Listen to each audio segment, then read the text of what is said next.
welcome. Oh, there goes that background noise again. Another guy with the wrong superhero on his shirt. I love the shirt, buddy. Retro. Welcome everyone.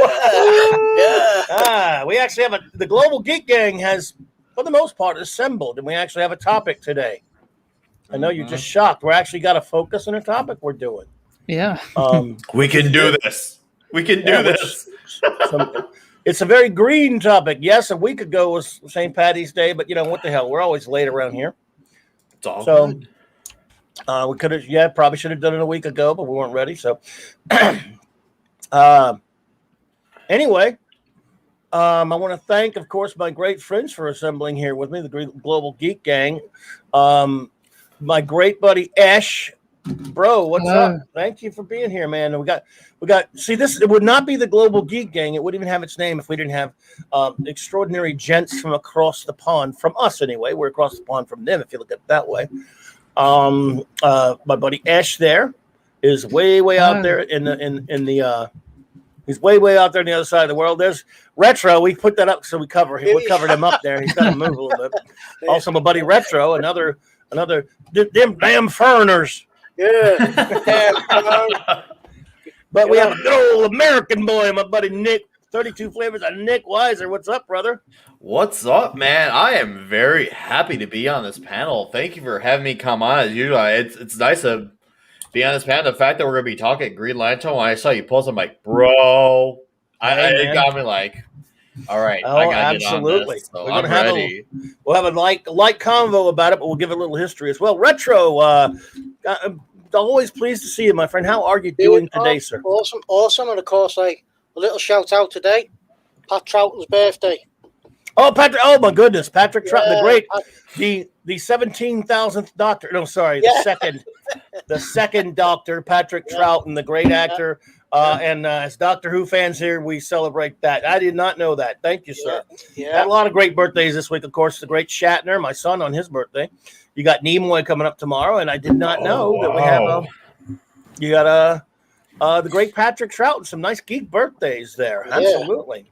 Happy birthday. Passed away in 1988 at a con in Atlanta, unfortunately. But I love Patrick Troughton. He is not only is he a great Doctor, he's the one that really set the template. I love William Hart now, but he set the template for the Doctor being different from each incarnation.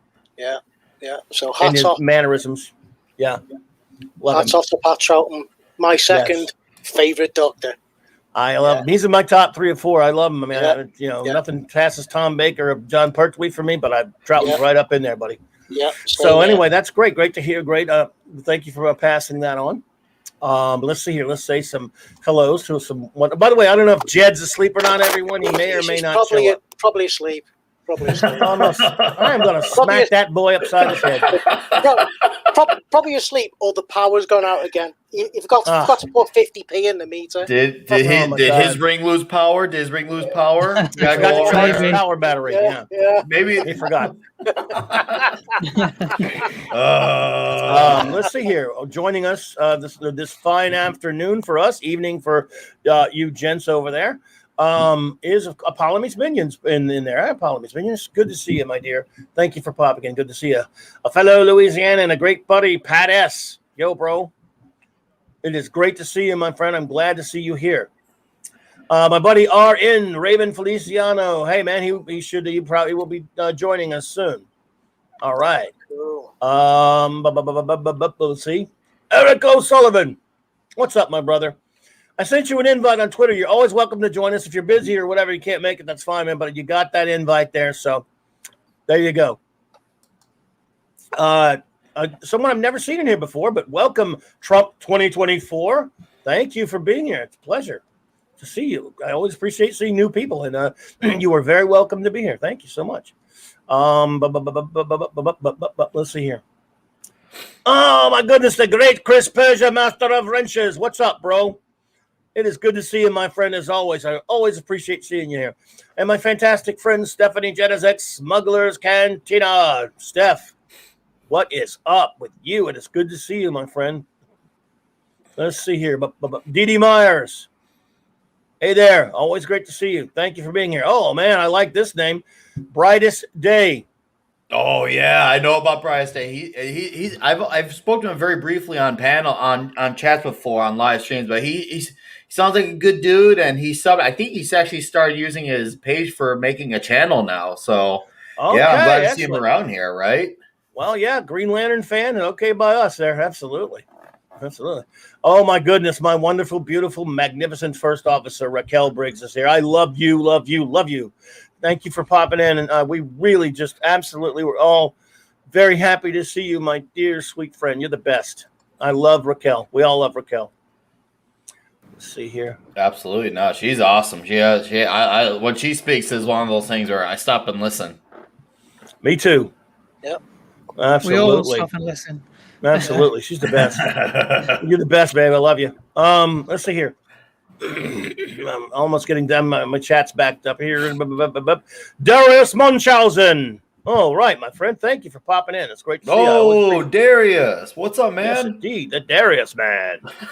Absolutely, sir. Eric, you got that invite, brother. If we'd love to have you hang with us if it's up to you. Hey, Parrothead! Parrothead, who is wasting away in Margaritaville looking for that lost shaker of salt. Yeah, so I'm assuming he's a Jimmy Buffett fan. He's a Parrothead, isn't he? So I don't know. And I think so far that's all of our hellos to our great chat. Again, we always have such a great group here. Last night, by the way, I want to thank the wonderful Purple Valkyrie for hanging with me for about an hour or so. And she just popped in there. It was just an open stream. Explorer of the Multiverse. Welcome, welcome, welcome. And I had a blast just hanging out with her because she called to give me an idea. And we're good, an idea for a show. And I've approved and agree with her. So Monday night, the wonderful, beautiful Purple Valkyrie and I will be talking about comic book villains, because Monday night's the Monday Night Mark C comic book show. So, and I needed a topic, didn't have one. This past Monday night, I had an absolute blast. I could not believe how many wonderful people showed up because it was a topic I was sure that nobody would be interested in. Dude, really? That is the topic. The Comic Book Hall of Fame. I thought nobody would care but me and like three people who are old timers that love comics history.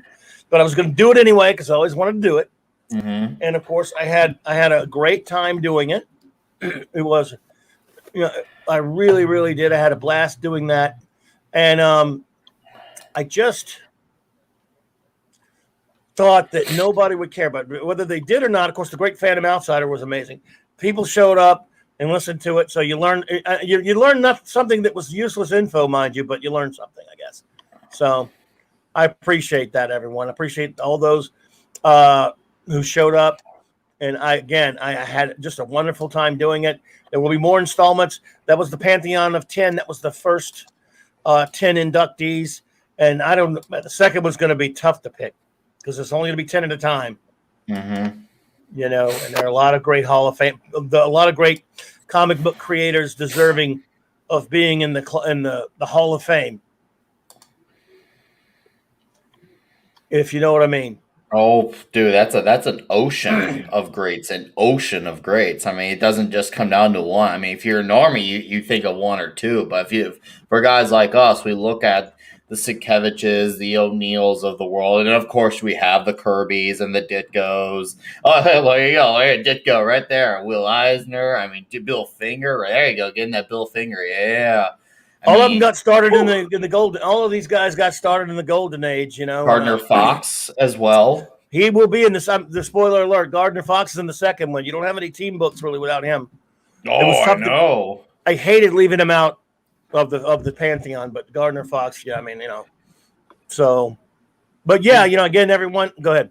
I was going to say real quick, did you actually catch that one? That was one of the few things Justice League did right, was have that truck pass by that had Gardner Fox's name on it. I did see that. I was like, wow, you shouldn't invoke the name. I was almost disgusted that they put him in that sewer thing. The Snyder sewer should stay away from greats like, they're not worthy of that Gardner name. Fox, in my opinion, yeah. But Mark D with a C, another great friend of the show. Good to see you, buddy. Thank you for being here. But yes, again, everyone, the Pantheon, of course, King Kirby, Jack King Kirby, the great Alex Raymond, creator of Flash Gordon and others. Of course, the great Steve Ditko, creator, co-creator, Spider-Man, Doctor Strange, the Creeper, the Question, and many others. The great Gil Kane, whom we'll be talking about a little bit today, co-creator of the Hal Jordan Green Lantern and one of the great artists starting at the Golden, but really Silver and Bronze Age, master of art. The great Jerry Siegel and Joe Shuster, creators, of course, of Superman and others, but mostly Superman, of course. The great Bill Finger, creator of not only Batman, real creator, but of a guy we're going to talk about today, of the original Alan Scott Green Lantern. And, of course, Will Eisner, creator of The Spirit, the Eisner-Iger Workshop, and one of the masters of comic book art and sequential art who is studied by all. The great Julius Schwartz, one-time science fiction author agent who gave us such luminaries of names you might know, like Ray Bradbury. He pretty much discovered Ray Bradbury. He was an agent for H.P. Lovecraft, Alfred Bester, and others, and then changed the course of DC Comics by ushering in the golden age, the Silver Age, and guiding the course of Superman for 20-something years. The great Julius Schwartz. I was lucky enough to meet him. Great guy. And again, the great Joe Kubert, master of comic book art, who founded amongst doing brilliant art, funded the Joe Kubert School of Cartooning, which trained many, many generations of comic book artists. So just wanted to recap that a little bit. Absolutely. Because I love me some comic history. I can't help it. And again, I didn't think anybody would care about it, but I want to thank everyone who hung out the other night. Let's see here. Oh, we've got a new arrival. Our old buddy, Rod Thunderheart. Good to see you. And my favorite name on YouTube is here. You ready, everyone? Go for it. Yes. All right. We can do this. Dr. Hercule Monkey is here. Yes. Yeah. What's up, Doc? Good to see you, bro. We appreciate seeing you, man. We're high energy today. As we should be. I mean, how could we not? For a Lantern panel? 80. Man, 80 years. Yeah. 80 years. Woo! Absolute. 80 years. 81 really right now. So, yeah. Oh, yeah. Yeah, that's true. And another reason we're doing this, folks, is that DC Comics didn't do squat for Green Lantern other than a shitty, garbage comic, like tribute comic. I don't know if any of you saw it. I saw a glimpse of it, the shop that I go to, and I was just like, wow, for a character that they were actually trying to rectify during the first decade of 2000s, it seems like they went right back down the wrong path the way they did with the whole Parallax BS of the 90s. Well, this was just supposed to be a tribute issue. Yeah, I know. And I got it. It was not. I wasn't thrilled by the tribute issue. No, it was garbage. It was garbage. It was trash. And it's like, this is how you celebrate. By the way, the tribute issue they did to Wonder Woman, I didn't think was very good. The Batman one was not very good. The Superman one, the Batman the Batman wasn't very good. The Superman one had some okay stuff in it. The Superman 1000. Yeah, that was all right. I mean, the thing is, like, it felt like just like or Action 1000. Yeah, Action 1000. No, see, God, like there's like. I don't know, like, oh God, there's some like really like I think Jurgens had some good stuff in there. I think Jurgens had some good stuff in there, but God, once Bendis got on that book and he absolutely shitted on that legacy, which sucks because actually it was all in on the family idea with John and Lois and Clark. I love the whole family like chemistry. They really played off each other well, and they actually felt like a book of hope and optimism again. And then Bendis with deconstruction again. Brian Michael Bendis is poo-poo, folks. He is poo-poo mixed with pee-pee. And he sucks. It just freaking sucks. But yes, so the anniversary or the tribute issues they did for the past couple of years, the Flash one was dumb too. Mm-hmm. Mm-hmm. A lot of these characters hitting their 80th mark. And it's a joke the way they celebrated them. They just gave them one little tribute issue, and they were trash. We're not going to go into what they've done to Alan Scott here. We keep it a positive show. Yes, let's do that. They did it even more in that one. Oh, dude, now they're doing even worse recently. Like, if you don't know, then you leave it that way. But they started it with that tribute. I don't know if you saw that tribute issue. They did what they're doing now. They did to the Golden Age Alan Scott in that one. Yeah. Oh, I know. That's what I was talking about. Like now that they just couldn't help but leave it within their non-continuity Earth 3, but now they had to bring it into their, their prime universe. I'm like, oh, here we go again. And I knew it was coming too. When I heard about they were going to do it for that HBO Max show, I'm like, watch, give it a moment, give it enough time, and they're going to make that thing become an idea in the main universe. That way they could say they did it first in the book. So that way people like us can use that as an argument. And Brightest Day is avoid the upcoming HBO Max series at all costs. Oh, yeah? I will. Trash. Yeah, it's going to be Jessica Cruz, right? Yeah, probably. I mean, it'll probably be her or that soy boy Simon Baz. So non-existent. Yeah. That DOA, brother. I'll take my Kilowog. Well, love me some Kilowog, as you can see on there. Love Kilowog. So yes, everyone, I guess we are ready to get started with a little GL talk. What do you think, gang? Yes, sir. Jed is probably asleep. Wakey, Jed. Come on, Jed. Dude. Jed.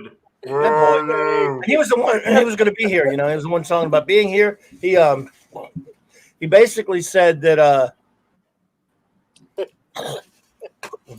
What the hell? I'm making a mess with over here. All right, sorry. I'm having a little technical difficulty. Hoping you can hear me. All right, it's okay. So he basically said, he was 2 a.m. or whatever, bothering me with some crap about the show.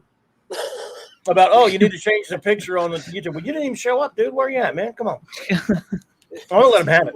I'm just kidding. He's I understand. I'm just messing with him. We always pick on Jed. We love Jed. All right. So we'll rip into him when he eventually shows up. Oh yeah, you need to. We'll let you handle that, Ash. Ash, that's on you, man. You're okay. Part, brother. Okay. Anyway, so Green Lantern, ladies and gerbils. I love him. By the way, Fat Steven also says hi. He might jump in if he can, but if not, he says hi. He is invited to get an invite. Did you send him a link or? No. He was streaming earlier on, and he said he'll try and jump on if he can. Okay, sure. Well, that's fine. He's a good buddy. We love Fat Steven Seagal, so he's always welcome. And again, Eric O'Sullivan, like I say, bro, I don't know if you got my invite thing, but you are more than welcome to join us if you can, man. If you can't, that's cool too. But let's see. I did send you a link. I think I did. Maybe I didn't. Let me see. It's okay. I am senile. Let me check. Make sure I sent you a link, bro. Okay. I didn't send you a link, but I'm sending it now. It sucks getting old. As I've often said, everyone, I don't mind being ugly, but I don't like being old. Because ugly I can deal with. I can use an avatar. But old? That sucks. So you got your invite now, Eric. I do apologize. Oh, yeah. I sent out so many, I just assumed I sent one out. And see, the thing is, Brightest Day, you're not lying. I actually literally a boomer. The boomer's not just a thing. In my case, technically, I am a boomer. The link is there, brother. I mean, it's not even a joke. I mean, it's in my case, it's accurate. I'm right on I was born in the year where the boomer stops and the other Gen X starts. It's okay. He came from a great era, so it all bounces out. It all bounces out, dude. There he is, my friends. The first time on Clobberin time, I would like to introduce him. But hold on, now we blocked out. Well, I'm trying to get to it. My I'm still in. Don't worry. My StreamYard is very slow. Move me up there because Ash is far more handsome than me. So move me up there. I'm slow, but my StreamYard is even slower. Eric, sorry about that, bro. How you doing, man? I'm doing well. Good to be here. Thank you for having me on. Awesome. Oh my goodness, man! You're always welcome to the Global Geek Gang experience, son. I am so into this. And Brightest Day, blackest night, no evil shall escape our sight. Let those who worship evil's might beware our power. Green Lantern's light. Oh, yeah. It sounds like some Good. bootleg Nice. sing-along. Nice ring there, man. I've got all the plastic ones. I don't have that expensive one. A friend Cool. of mine made this for me about 20 years Made it? ago. Wow. Made it, yeah. That's It's cool. out Oh, of, that's cool. yeah. Yeah, it's, Holy shit. It's That's actually badass, dude. a true Oh, wow. representation of Hal Jordan's signet ring. Oh, wow. Oh my God, man. Oh, that's cool. Yeah. That's fantastic, dude. I love And it. it's all banged up by now, so it actually looks like what a Green Lantern's ring should look like. Yep, in battle. Yes. Battle worn. Yeah, And is it fully charged? it is now. Not to skip 24 ahead, but hours. not to skip ahead, but I will say that one of the things John's introduced that I like was the ring capacity reading. And I wish I can't play the song here anyway, but I can't do it. There's a group, a geek band called Kirby Crackle. I don't know if you've ever heard of it. They have a song called Ring Capacity. It's so catchy, and it's basically good, dude. It'll be. I listen to it all the time. I don't know if you've ever heard it. If you could probably find it on YouTube. Kirby Crackle, and that it's got a lot of cool comic book songs. They love the comic geeks, obviously. Kirby Crackle, you know. Oh yeah. And Ring Capacity says Ring Capacity 90.2 ring is the song, and it basically tells how in the song how Sinestro's beating the crap out of him and all the and it's about Hal Jordan. And basically it goes down to real low, but eventually the song has him. It's beautiful.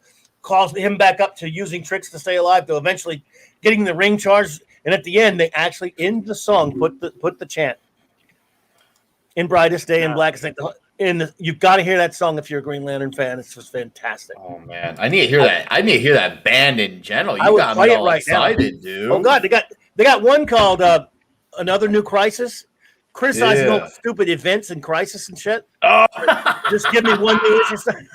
They got a thing, dude. You know me. You know my favorite character, the Thing. They got a Thing song. And I used to on my show. I snipped a piece of it at the end of the choruses. It's Clobberin time. It's Clobberin time. That was on my old show when you could do that. You can't do that. Mm-hmm. So anyway, Kirby Crackle, everyone. I highly recommend if you're a comic geek that wants to hear songs about superheroes, that kind of stuff. Nice. I'm gonna listen to it today. I play it here right now. We'd probably get in trouble, wouldn't we? It's all good, dude. I mean, I would go to the video of it, and they probably have someone who may have put visuals to it. So anyway, check that out if you can. Oh, look, there you go. Lord Thoth found it. Of course he yeah. did. Of course. Leave it to the great Lord Thoth to do that. Yo, bro, nice, man. Just beat me to it, dude. I love the friggin' song, man. So yeah, Eric, it is great to have you here, man. I'm happy to be with you. Yeah. And I'm always not only jealous of the ring, but the shield. Oh yeah. Oh, I Got have that one. shield too. I got a full-on Cap cosplay. I used to. I went 2013 and 2015 Boston Comic Con. And Oh hell yeah! yeah, back to my cosplay, Nice. brushing with cosplay. I had a full-on Robin cosplay. I made I got green shorts and everything. It looked like Adam West and Burt Ward. Nice. Colorful. Whoa. And then Tom King dropped Heroes in Crisis, and I just couldn't go an inch further with DC Comics. I was like, oh Dude. no. I hate it. That book had beautiful art, but the storyline was the absolute trash. Like I dumped out. Which story? Heroes in Crisis. It had Clayman on art, who actually makes characters look like characters. Yeah. But Clayman actually knows how to draw. But God, how did Tom King do what? Oh my God! Every character. It sounds like one character speaking out the entire book. Mm-hmm. Yeah, seriously, the dialogue is all the same. Well, it's Tom King, so Yeah, true. And on subject, there was supposed to have been a Green Lantern as part of the Sanctuary body count. In that first issue, you see Superman with his telescopic vision, checking it out, and there's a Green Lantern logo in a ring. And I don't know. I think it was supposed to have been Simon Baz. That's my. That would have been fair. Simon Baz is fair game. But it got dropped. There was like no mention of an issue 2 on, and that was that. Yeah. Mm-hmm. Yeah, Not well, surprised. there you go. For the there we go. There's our good buddy Raymond Feliciano. I'm sorry, I'm trying to get you in here, man. I'm having Issues. there we go. Issues. Howdy, with my guys. system. Hey, buddy. Hello. Hey, how you There? doing? Hey, All right, Raymond Feliciano, everyone. What up? What up?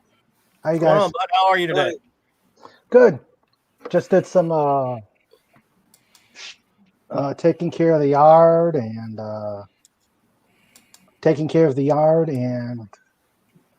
That's good. everything and Being responsible. yeah, and some did make some money That somehow. does not compute. Responsible. I've never heard of this responsible, Captain. Well, welcome, sir. It's always good to see my friend. Hey, can't miss this topic. If we can't do the Legion, then Green Lantern is the next. We're gonna best. do the. We're never gonna leave the Legion alone, man. There's so few of us Legionnaire fans, and the FF. There's so few of us left. Yes, indeed. My first love is the FF. Right there is the Legion. Yeah, But I love me some Green Lantern, and everyone. Long live the Legion. 1940. Long live the Legion. Thank you. Long live There the you go, Legion. buddy. Now, all right, dude. Yeah, again, there aren't many of us left, and the people get looked at funny. You read the Legion as superheroes, but I love them, as you can see. Yeah. So, well, I actually did a attempt at a fanfic.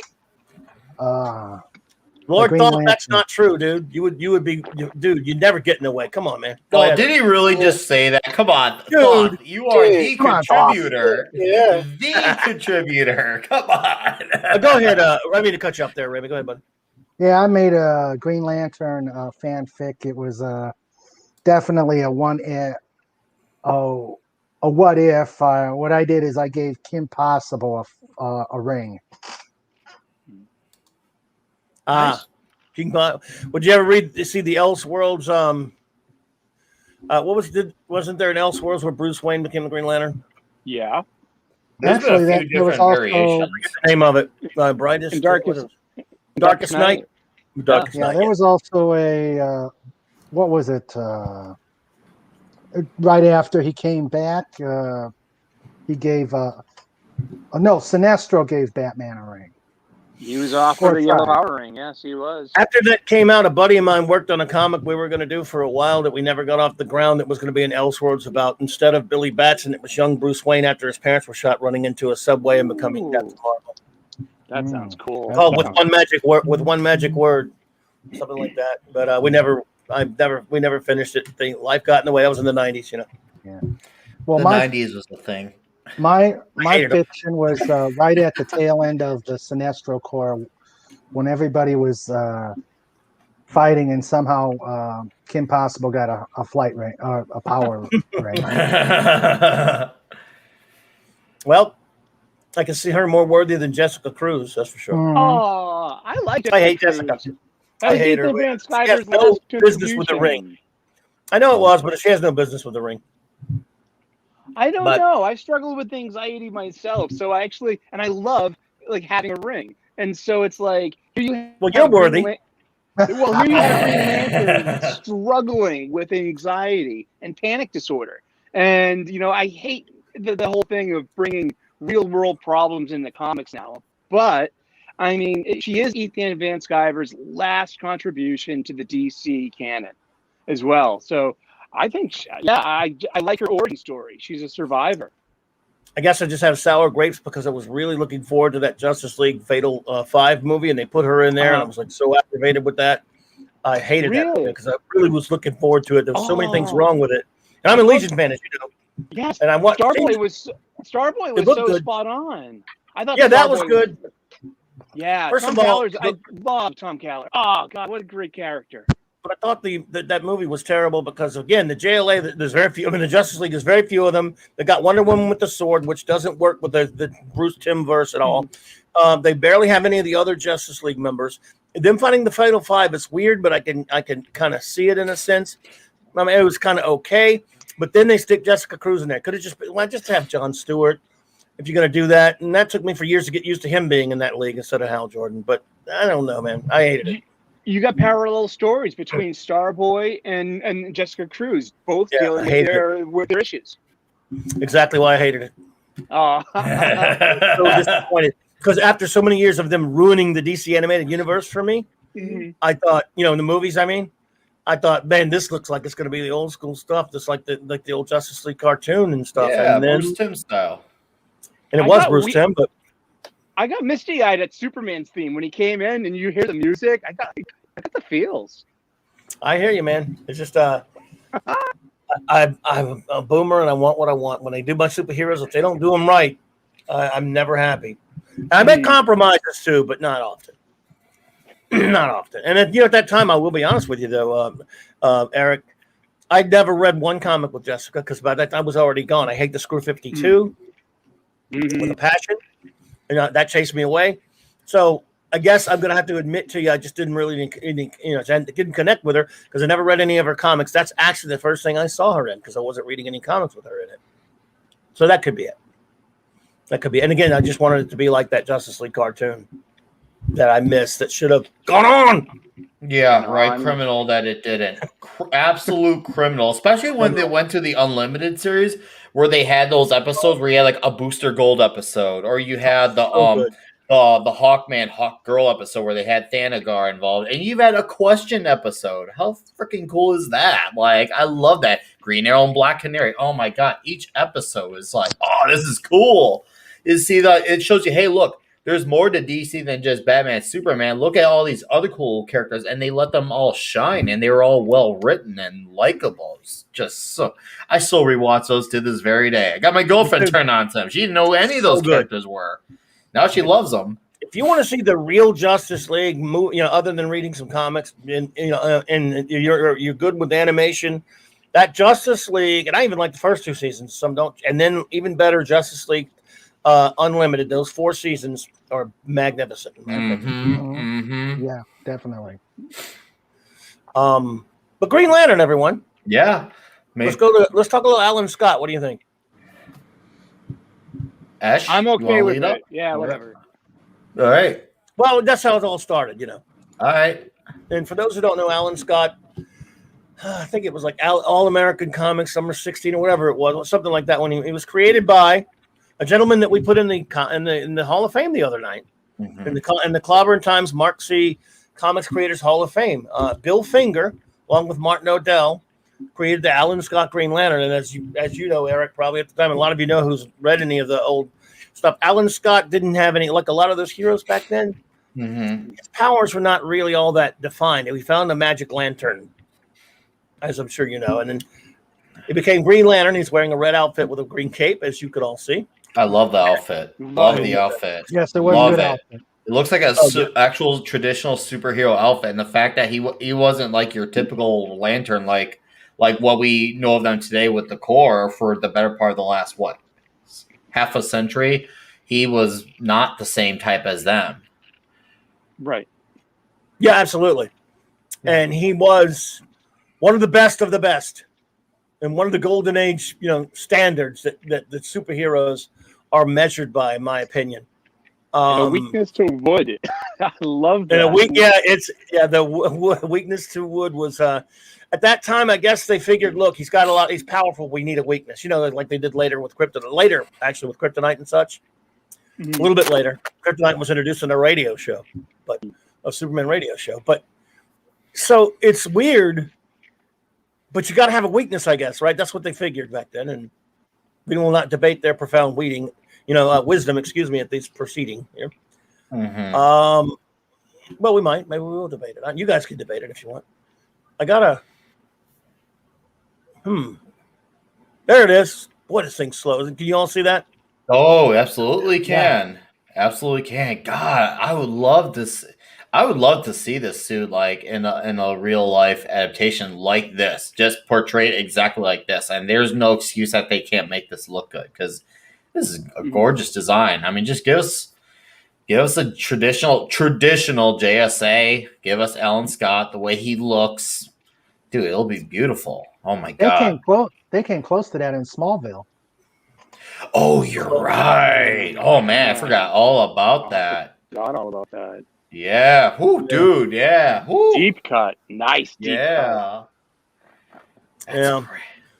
great. Well, I love Alan Scott. And I don't know if have any of you read a lot of comics with him, or Eric, or any of you? I've read a handful. I read the Yeah. All-Star Society, the All-Star Squadron. Mhm. Yeah. All-Star Squadron. Of course, before that, there was an All-Star Comics that was revived in the 70s with the JSA and that. But then, yes, All-Star Squadron by Roy Thomas, who really brought in a bunch of the smaller characters for the JSA. Leading up to that, over the years, there was a time, and throughout the Silver and Bronze Age, where the Justice League comic, Justice League of America, had a crossover with the Justice Society of America every year. It was an annual crossover, which I loved. I couldn't wait every year for that. Oh, And so that was epic. that was when I first started seeing him. Yeah. And I knew him basically from Infinity Incorporated. I was about 11 when that Yeah. came out, and through Jade and Obsidian as kids, which As were kids. like interesting interpretations of his powers in a way, and the Yeah, mother absolutely. too, Thorn. You know what I mean? So you have a good guy and a villainess, having kids, and Absolutely. all the time he was secretly. Not. Yeah. In spite of what DC Comics says, it was definitely not. Yes, sir. You understand? Yeah, but that's revisionism for you, right? Mm-hmm. Mhm. Yeah, sure. I liked one of the shining stars of New 52. I loved Earth 2. I thought that was, I already had loved the previous Earth 2, and Alan Scott and Jay Garrick and all of our original heroes. Me too. So but seeing him as like this new Alan Scott, it worked. I didn't mind it, and and I didn't have any problems with it. Yeah. I see. That's what this is. How I could probably do like 2 5-hour shows about my unpopular opinions that people don't share. One of my biggest is Crisis on Infinite Earths. Crisis on Infinite Earths, as I call it, because most people really love it. I had a lot of problems with it. Well, Jeanette Kahn, who instigated that, who was, she gave us a lot of good things. Jeanette Kahn, who organized that, I fundamentally disagree with the reason for. And then, in other words, look, that's one of my biggest problems with crossovers. They're there to sell lesser selling titles and things like that. They're done for marketing reasons. They're never done because they did.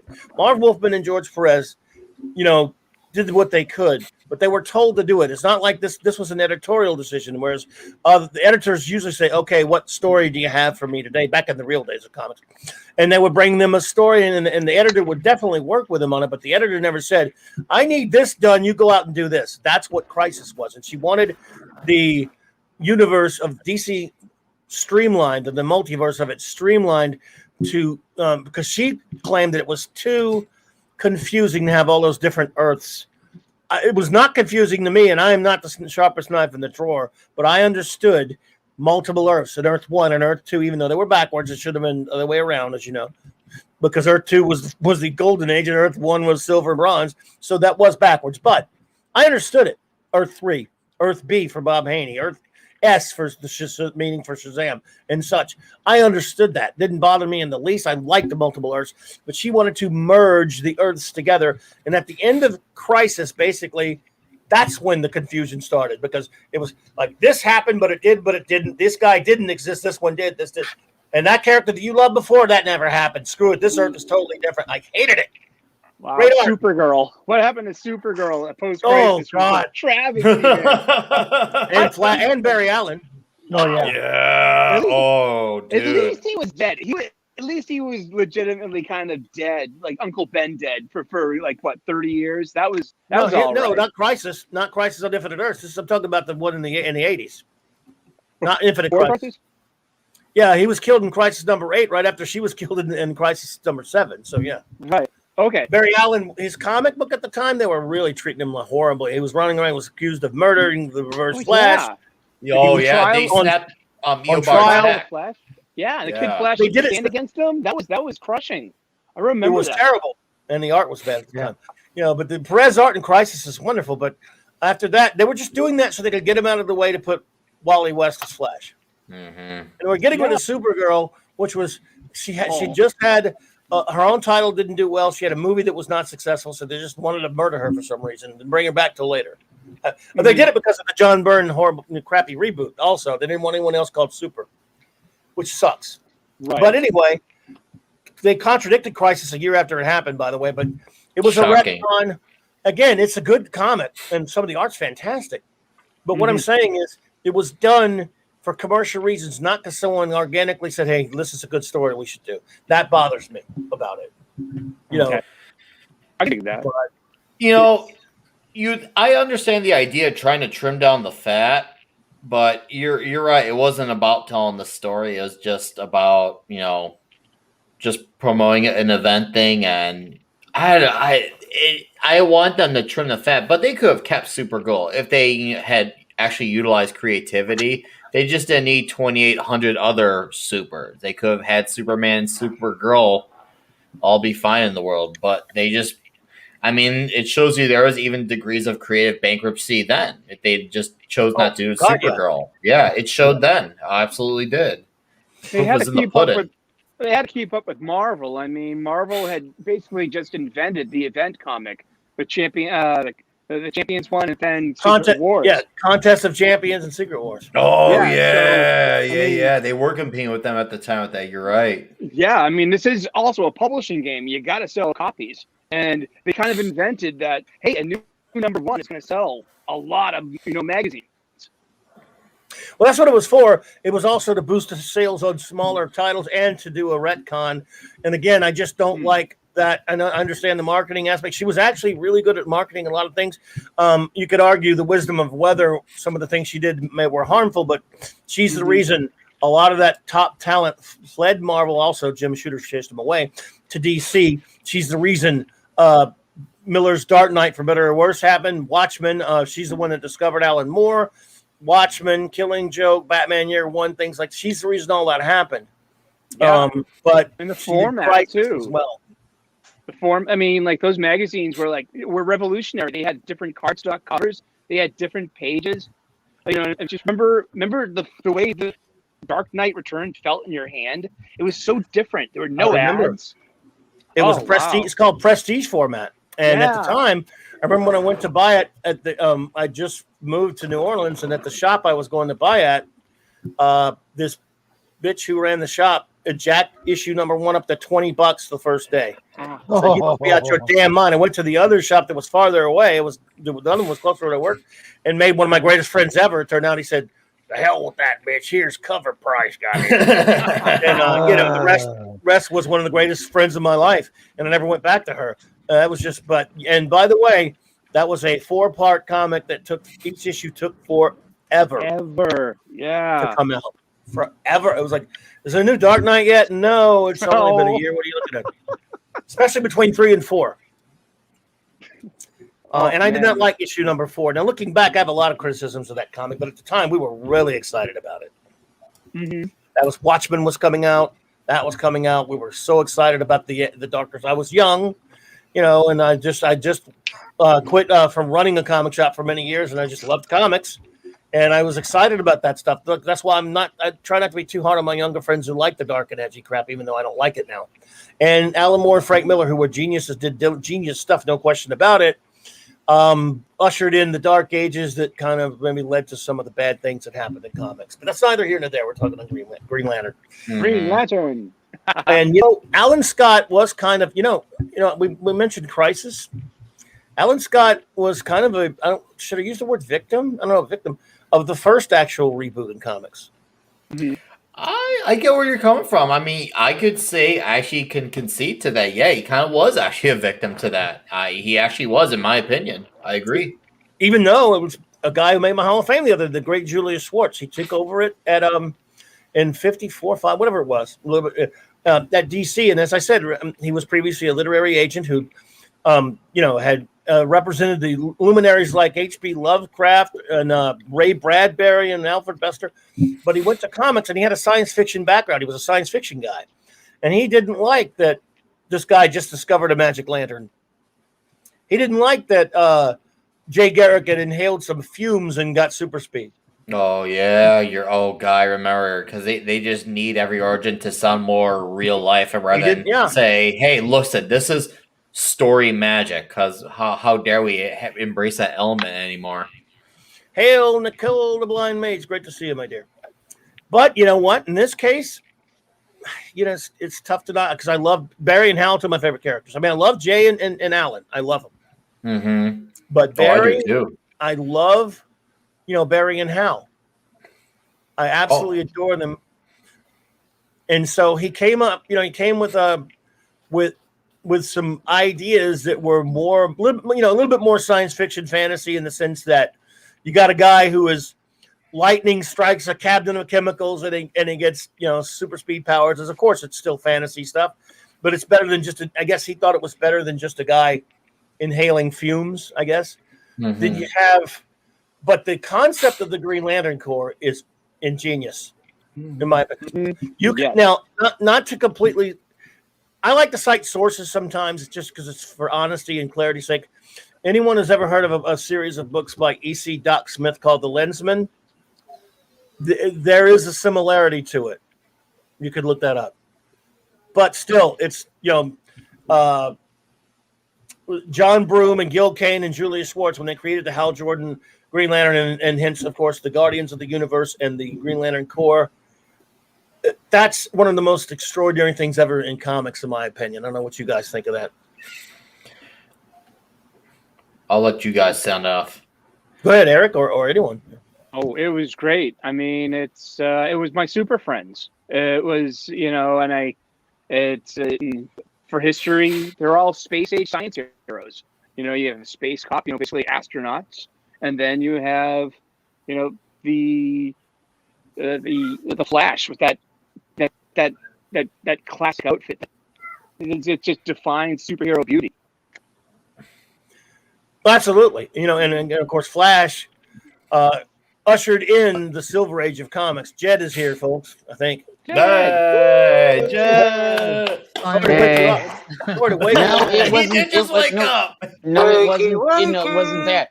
The internet and shit was screwing up again. So that's a story, and stick it to it, folks. I'll be glad. No, I'll be glad when I move, dude.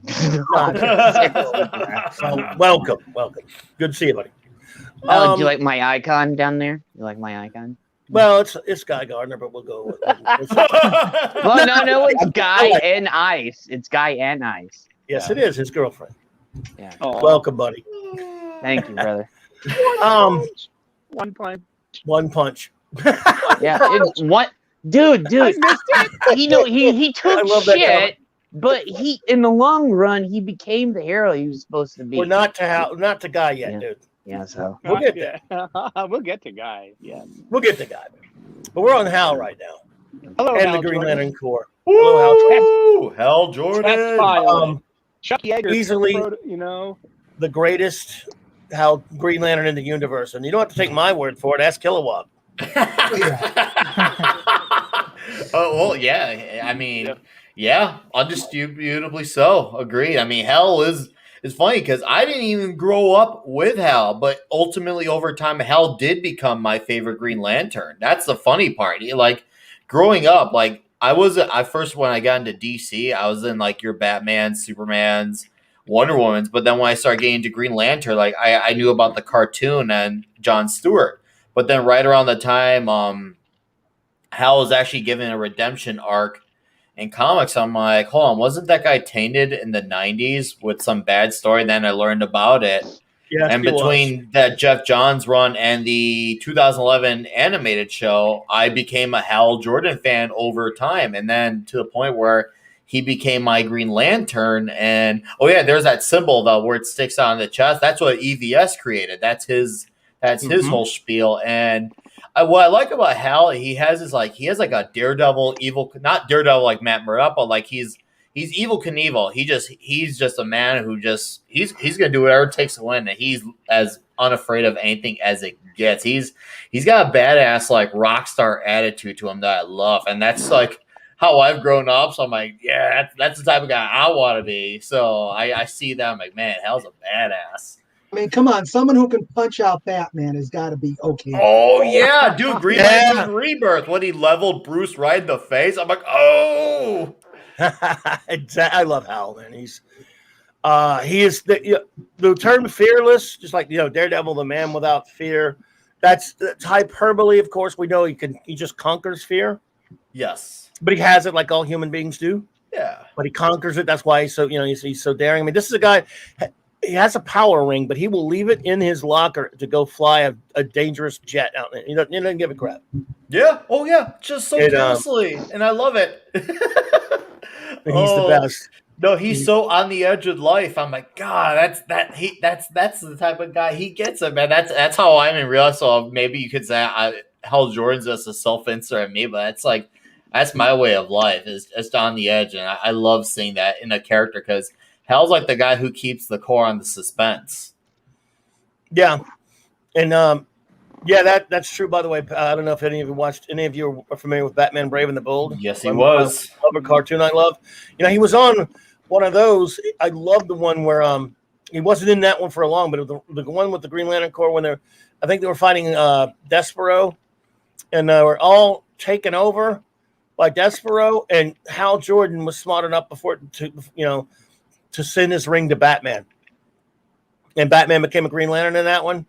And how Sinestro was before Sinestro turned evil, and Sinestro and Batman and Guy Gardner and a few others and Norton, a few others Green Lanterns were teamed up. Anyone saw that episode? God, it was fantastic. I have. It's been a bit, but I love that show. That was underrated. I love that show. The fact that it just lived under the shadow of the animated series, that people didn't give it its proper watch. I think that people gave it a chance. Like, hey, look, this show is actually cool. And what it did right was one thing that the animated series didn't was it showed off all the other characters of the DC lore. Whereas Batman the animated series, like 90% of it was historically strictly Batman and the Gotham City characters of that particular corner of the universe. Whereas Brave and the Bold, like you got to learn about all sorts of cool characters. Like my kids know about cool characters because I put on Brave and the Bold for them. That was cool. Oh, yeah. Oh, man, we got another distinguished visitor, the great Lord Thoth. What's up, brother? Yes. Hello, everyone. Hey. I hear you were talking about Green Lantern. Yeah. Really? That's the rumor. Has The everyone greatest superhero of all time. Dude, If I could say something, if anybody has seen the movie The Right Stuff, yes, love it. Chuck Yeager, Love you it. can almost say that's Hal Jordan. Yeah. Yeah, I could see that. You could completely could. Absolutely. Even though Hal was created before Chuck was a big namer, I mean, I'm sure that there's some inspiration there even later. Yeah, he is very much Chuck Yeager. He is he's a daredevil. Like I said, he is a lot like right. He is a little bit like Matt Murdock in that sense, because how brave do you have to be, even with radar sense, to be a blind man jumping off of buildings and shit like that. True. So I love Matt Murdock and I love Hal Jordan, and this is a good point that Mark D with the C said, and I'll bring our boy Esh into this one because Esh is a big fan of a certain movie. Not to put the spot or anything, brother. Oh, I didn't miss this yet. I didn't miss this fight. I was waiting for this. Oh, one. no. I have a whole segment around the Green Lantern film. So yeah, we're gonna get this. Since we're on Hal now, we can just go do that for a little bit before I get into some of the other aspects of him, because I want to see what everyone thinks. Even though I hate the 2010 Green Lantern movie, my buddy Esh likes it, and here's one of the problems I had going into that when that was announced. As you all know, when a film's coming up, they'll interview directors and whatnot.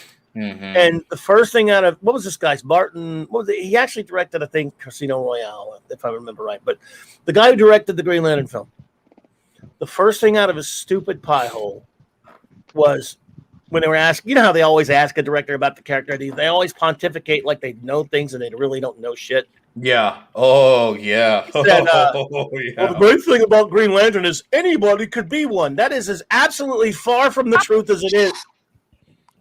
Yeah, Martin Campbell. Not Martin anyone Campbell can just be Martin one. Campbell. Yeah, Martin It's Campbell. so wrong. there are other characters that you can go. Even a person can get superpowers, and that's fine. The Ring has this ability to seek out extremely special. Hal Jordan's special. Guy Gardner was the first choice of the Ring, but he had that injury. But he was special. Jon Stewart's special. Even I was saying about what's her name? Jessica Cruz. She's special. My fat ass can't be a Green Lantern. I love Green Lantern. I can't be one. No, it can happen. But Hal Jordan can. It's not going to just pick anybody. Anyone can. I'm saying, dude, you fundamentally do not understand this character and its concept. Mm-hmm. So, thoughts, Eric? Are any of you? I got some thoughts. Even though Ryan Reynolds is not a redhead, he would have been a much better Guy Gardner than he would have been a Hal Jordan. I didn't get Hal Jordan. I could see him more as a Guy Gardner. Yeah, I agree. I didn't mind his casting as Hal. I just thought the movie was bad.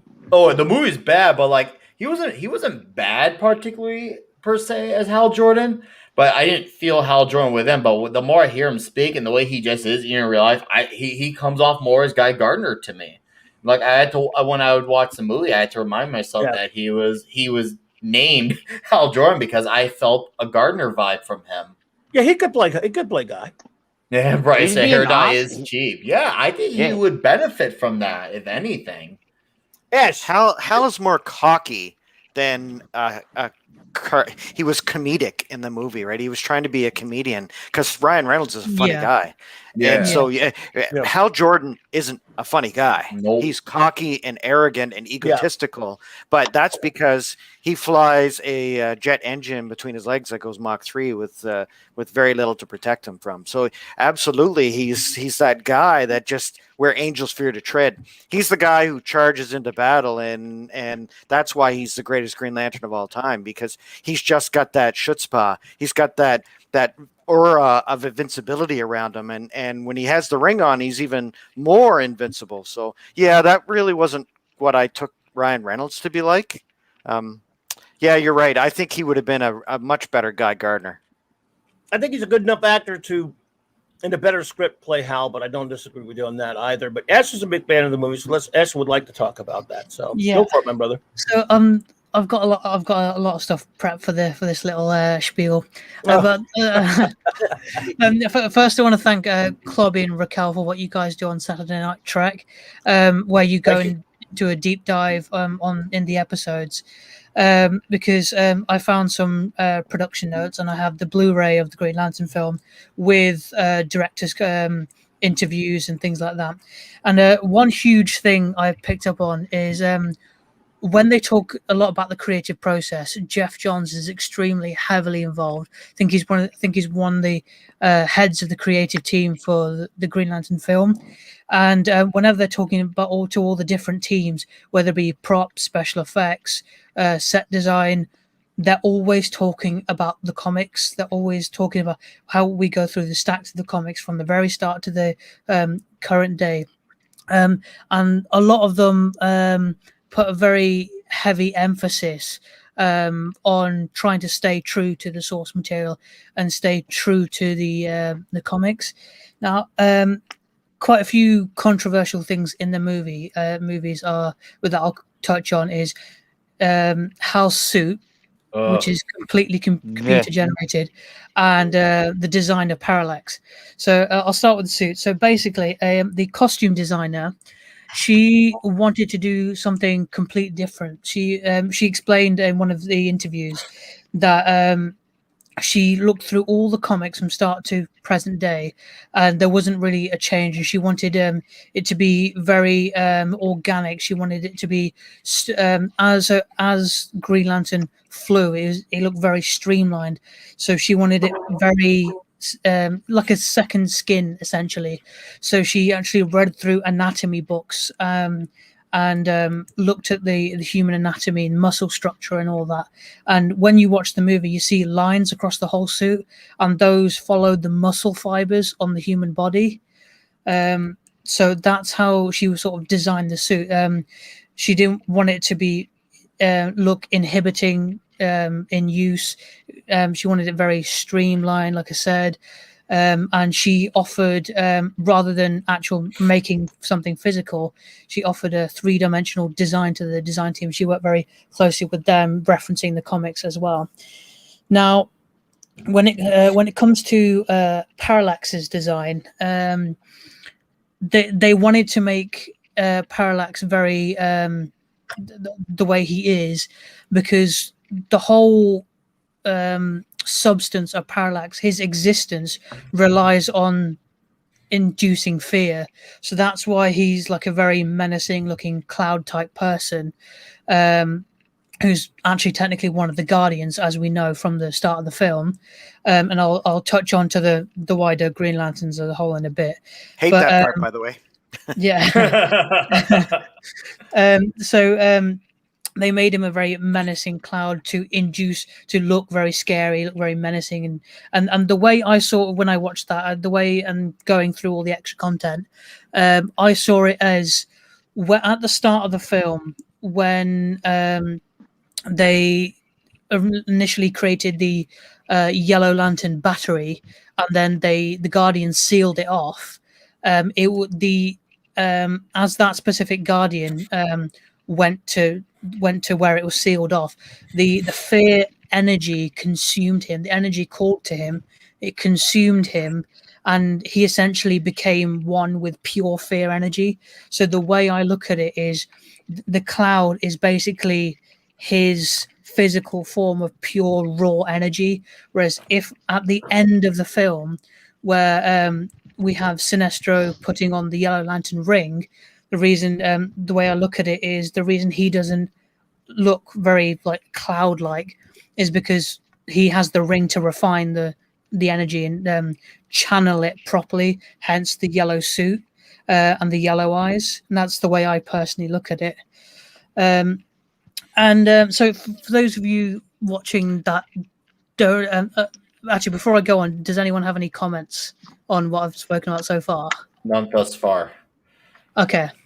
So for those of you that don't really know much about the few of you that don't know much about Green Lanterns as a whole, so Hal is oversees like a sector, one of 3,600 sectors, and to visualize that, if you think of the universe as just a big pie, and each sector is like a slice of that pie.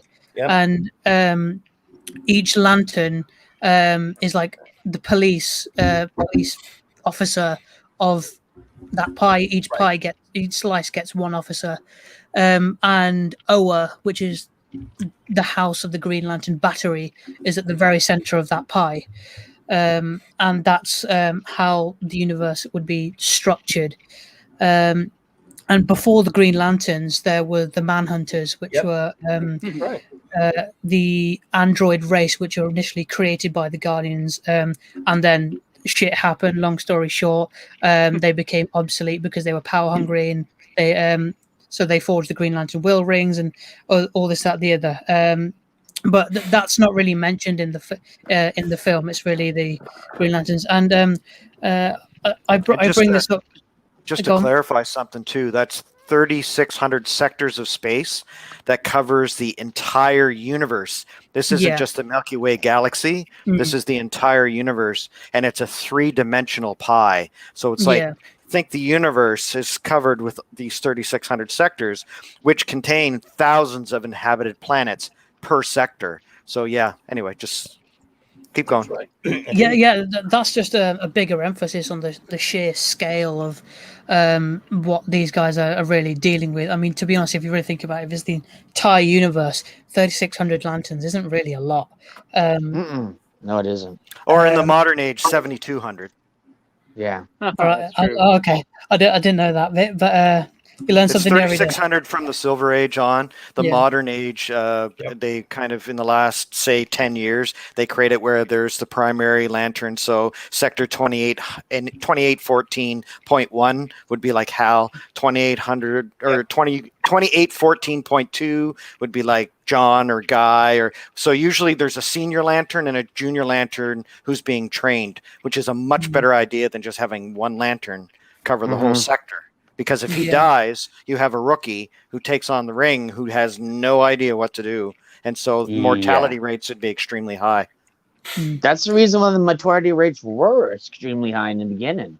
Yep. You know, because nobody knew what to do. They just threw the ring to him. That's it. Yeah. Yeah. So, Like, no, go on if you've got something else to say. I was just going to mention like GLC by Tomasi and Gleason, which was amazing. Like it was like they were like, that book so Space good. Yeah, like space cops need a partner. That was that was awesome. Like the princess and the and her former enemy. That was a great pairing. That was a buddy story. Even that, look, when you can write a comic so well, I don't mind Kyle Rayner. That's a good comic because I hate him. You know what I love about Kyle Rayner? Refrigerator. No, dude, that is an awful, awful storyline. I hate that storyline. Garbage. Please. That's what Ron Mars was a moron. So. Oh man. Woo. Get it, dude? That is bad, man. No, what's wrong with you? I also detest Kyle Rayner as a character. He's never been written well at all. Yeah, I think he is the worst Green Lantern of all time. Ooh, even worse than Baz? Yes. Well, worse than Jack T. Chance. Oh, I love Jack T. Chance. Oh man, that's a great character. That Jack T. Chance, the story in Green Lantern Corps. Let's see, it was the one of the Quarterlies, wasn't it, when he first appeared? Yeah. Yep. That was an awesome story. Oh, I love that story. Here's a little bit of the science geeky stuff. If you take the amount the years of the universe divided by 3600, Hal was responsible for 4.1 million light years. Nice. Which is why he always gets in trouble, because he's never off Earth. Yeah. Well, yeah, sometimes he is. He gets in trouble all the time. To the point where he had to do that 1 year sabbatical where he had to be on patrol and he was forbidden to go to Earth. That was a great story. Hal's always up to something. Like I said, he keeps everyone on the edge. He's unpredictable. That's what I love. I love that. He has that energy to him. Well, he walks onto Oa, and you can see all the Guardians just side-eyeing, man, waiting for what he's going to drop next. That's what are you going to do next, Hal? Then there's the thing, when Hal and Guy get along, the Guardians know, okay, there's some trouble going down. Yep. Like, okay, now then you not only have Hal, you also have Guy. So Hal and Guy are totally unpredictable most times. Mm-hmm. Okay, when they team up, like, and then that's when they're at their best, and that's the reason why. And this is why I love Hal to death, but Guy's been my favorite. Like, it just Hal is the only one that told the Guardians to stick it. Yep. Yeah, I know. Yeah. And then they promoted him. I know. Right. Yeah. I have no problem. Yeah. Hal has balls of solid titanium and stuff, okay? It's kind of like real life, eh? It's all those arrogant assholes at work that you look at and go, how do these people get promoted? Well, it's because that's who they are. Yeah, Hal Jordan's the most punk rock guy of the group. He sticks it to the man, and yet he still gets to the top. He still comes out on top. And that's why he and Batman don't get along. That's really why he and Batman don't get along. Because Hal is such the jock, fighter pilot, popular in school kind of guy, and Bruce is the disciplined strategist, the one who's like wants to strategize and take everything carefully, and Hal just says, screw this plan, let's just kick some butt, and hits him with a boxing glove. Yeah, and he doesn't listen either. He just does it anyway. He's like, I'm not going to stick here and drive with you in your Batmobile. He's reckless, and he is absolutely reckless. By the way, Alan Scott and Hal Jordan on separate occasions have kicked Guy Gardner's ass. Just saying. Oh, I know. I think most of the DC universe has kicked Guy Gardner's ass. but here's the thing though with Hal. In the long run, he is a legendary lantern. But yeah, he took some punishment, okay? Like, but down the line, you know, he actually earned his spot. You know, it's just I see a lot of my. Everybody likes Guy. We're just picking on him. Man. Oh, I know, but I But see he deserves to get picked on because he's a jackass. But it's in a fun way. I like him. Anybody who That's who an can awesome moon- action figure. Pat S. That's an awesome. I still have mine. I wish I had mine still on the card, but I still have my Hal Jordan Green Lantern Superpowers action figure. I have mine on the card still. Anybody I have my Superman and my Green Lantern one on the card. That is a great one. Ryan, go ahead. Ray, what you got, man? Anybody Ray, who can moon Batman is A-okay in my book. There you go. Before I run down a little bit of show notes about Hal Jordan and the core, I want to make sure Ash, please continue if you got anything else to say about it because we hadn't let you talk about it. It's all right. Yeah, so I was going to just touch on that. Hal was one of 6 humans to be Green Lanterns. So it's Alan Scott, Guy Gardner, John Stewart, Kyle Rayner, and Jade. Those are the main humans. And then obviously they develop relationships with other lanterns like Kilowog and etc. etc. One cool note was Kilowog in the movie was complete CG, was not mocap at all. And they completely rendered that, and they did, and so Ryan Reynolds had someone to talk to. They put a guy in a suit on stilts, but just to get the correct sizing, but he didn't do any mocap for Kilowog was complete CG. Oh, shout out to Michael Clark Duncan though, because his voice as Kilowog, that's just how I pictured it in my mind every time I was reading his voice. Is great for it. It was like that. Yeah. Dennis Haysbert wasn't bad. Dennis Haysbert wasn't bad either, but that was pretty good too. Yeah, that's the cartoon. Yeah. The Justice League one. Yeah. Yep. Go ahead. And it all comes back to a huge emphasis on keeping to the comics and the designs of the characters from the comics, because I forget the name of the other lantern that Hal first meets when he gets to Tomari. I think so. The fish guy. Tomari. Yeah. So is it in the comics? He's the Jeffrey first Rush. lantern. He's the first lantern that Hal meets when he gets to Oa as well. Right. But that's the design. Tomari is the Green Lantern of Sector 2813, which neighbors 2814. So Tomari is kind of like his brother in arms, and and one of the senior members of the Corps too. So yeah. And in the comics, the design was very cartoony and goofy, and they wanted to do something much more mature and sophisticated with the design. So he looks very fish-like. They gave him the scales. They basically refined his look, and personally for me, they made it look a lot better than the design in the comics. Do you know who he kind of reminds me of in current science fiction shows? A little bit of like Saru, eh? They kind of made him that tall, lanky kind of character. When I was watching through the movie again, I was actually thinking he looks a lot like Saru in the movie. Yeah. So and then just a few of the interesting design details. So we get to Hector, and so the prosthetic that Hector wore for the huge head. In the comics, the head is probably about 4 times the size of what he is in the film. That's mostly because they didn't want to attach 40 pounds of silicon to his head. So the prosthetic that he's wearing in the film is actually about 12 pounds of silicon just popped on his head. And it was very difficult they were shooting in New Orleans at the time, midsummer. So they was struggled a lot to keep him cool. So one cool thing was they used a device that I didn't find the name of it, but they used a device that they attached to his hands to keep the core body temperature cool.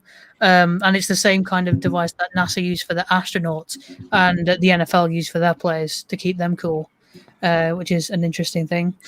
In terms of the design of the lantern and the ring itself, the lantern and the ring, they along with the design of Oa itself, they wanted to look very alien, very relic, old battle worn relic like, and the lantern is no exception. So the iconic like lens shape oval look of the lantern, that was inspired by a Fresnel lens, which is actually used in lighthouses. And so interesting. That's very interesting, actually. So they incorporated that lens flares. Yeah. So they Don't bring up a name, please. Blame Ash for that. I do not want to hear that name. Not today. I do not want to hear that name today. So, they dude, incorporated. Look at that. Oh my god. Oh wow. Beautiful. Yeah. That's awesome. They incorporated that lens design, that certain style, into the lantern, and they made it look very battle-worn, very alien-like, like an ancient relic. And the same thing with the ring. So for anyone that's interested, what the ring was actually made from was brass with nickel plating, and a green stone. The green stone was made from a dyed resin. And it's all like have you ever seen obsidian? It's like a Yes. black it's like a black glass with like a sheen, like a glass sheen to it. It's like that, but it's green, so it's like green glass, like thick glass type thing. So that's the sort of design with that. And yeah, everything that they've done is again designed to be very extraterrestrial, alien like. And going back to Oa, so when Hal first goes to the meeting with all the other lanterns around, where Sinestro is addressing the lanterns, you can see a lot of familiar faces from the comics, and that was done on purpose. So the creative team went through the comics and picked out a bunch of the most common characters that came up, and then put them in the film, and then copied some of their likenesses out to just fill in the crowd, to get that sense of just there's literally thousands there present, which is quite another interesting thing. But yeah, like again, it all comes back to comic authenticity, and as you touched on, Clobby, there was when the director said that thing about anyone can be a Green Lantern. There's obviously lapse in communication there, but in terms of the creative process for this, in terms of the creative process for the film, Jeff Johns was very heavily involved with that, and all the creative teams had stacks upon stacks of comics. Even in terms of when Hector had an interaction with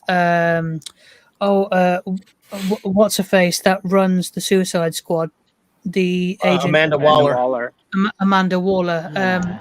Even Waller, her backstory, when they were talking about that, they literally blew up big sheets from the comics of her origin story and created that, and as the memories that Hector went through when he had his interaction with Waller.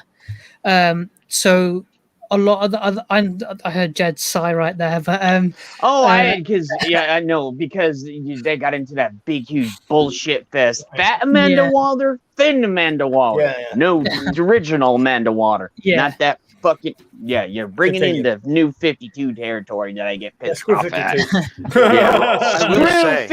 Or I call it the Pooh 52. So you know, I will say that it's actually a little bit fun to get the 1080p Blu-ray version of the movie, the Green Lantern movie, and put it up on the big screen and just pause it during OA and pick out all of the Green Lanterns. So there's like Stell was there. That stuff wasn't that bad. It was really cool. That was cool. There's Medphil was there. He's the plant guy. Larvox, which was the tiny little a bug guy. Remember the bug guy? There was Isamot, which was the snake kind of reptile guy. Green Man. I like the asparagus guy. Chazalon, I think, was there. I think Gallius was there. Galia Zed was there. Yeah, you're right. Boudica. She's one of my favorites, so she was there. But you could go through you could go and try to pick them out. And if you're a real diehard Green Lantern fan, try to go there and look at the scene. And that's that. Now that touch, so everything on Oa, I really enjoyed seeing because I always imagined it as this big science fiction landscape of technological advancement. The Guardians have been around since the beginning of time. To do something like that, where you have like Mogo, I think we kind of had a glimpse of Mogo too, which is the giant planet Green Lantern. Yeah, I'm gonna be mentioning him in a minute. Yeah. Yeah, and so I think that whole scene was really well done to see the Green Lantern Corps all come together, and then the fun of picking them out and saying, you know, if you truly have a love for the Green Lantern Corps, it's a lot of fun, and see if you can even find some that would really surprise you. So I love that part of the movie. And again, that was all intentional as well. Yeah. See, you know, the thing about that is I just think they dropped the ball in every aspect of the story. But when it comes to this Green Lantern Corps, something we really, because we all know this stuff, but some who do not know, a lot of people, we really haven't touched on what the Green Lantern power is. And of course, it is the green power of will. Mm-hmm. It's what your will and imagination. This, for those who do not know, that these are beings without it. They didn't get powers from going to a planet with a red, with a yellow sun, or getting bitten by a radioactive lantern, or even later, because even Alan Scott, they retconned back later in the fact that actually was from that his lantern wasn't magic. It was in fact from a Green Lantern that had landed there many, many years ago. As some of you may or may not know. No, Clobberin. That I'm glad you mentioned that point, because it brings back what you said earlier about the whole, when that director is contradicting the whole statement about how anyone can be a Green Lantern. No, because they don't have the will. Not everyone does. To have that, you gotta be wired a certain way to have that will. That is not a participation trophy. You gotta have that desire, that urge, absolutely, to be a lantern. Yes. And, so this is yes, it's fantasy, but it's also a wonderful science fiction concept that this is these extraordinarily powerful beings who, one amongst them named Krona went evil, of course, and in the beginnings, and that's one of the reasons why they decided to create the Corps. And as Ash touched upon, the Manhunters were their first try at it. Didn't work because they realized that these beings, hey, look, it's an AI thing, and this was done in this is old story. No one escapes the Manhunters. No one. But will is an interesting emotion, because we talk about the philosophical id of our human psyche, and you have will, reason, emotion. And that's one of the three basic personality archetypes, right? So you're looking at will is this strength to be able to change the universe around you and exert your own power of your mind onto that universe.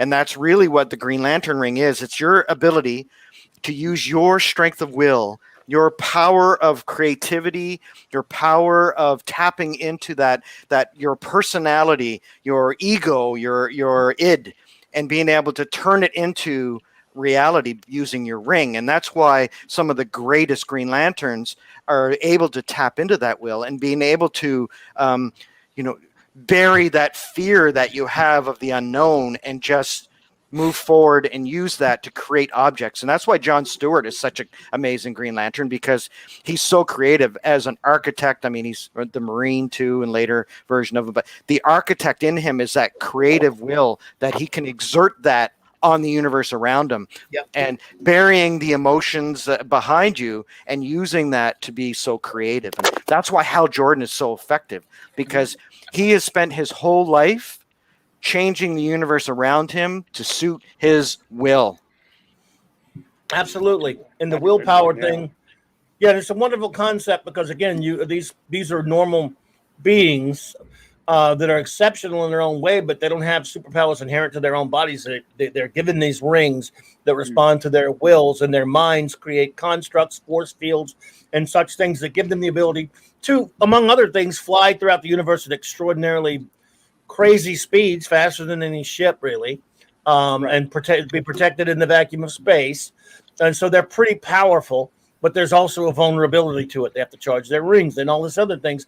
Yep. So that makes them, they are space cops. They have a great weapon, but Green Lanterns can die and do quite often. And the greatest Green Lanterns can rely on themselves more than their ring. It's like good law enforcement officers can. Good cops can they don't need to draw their gun.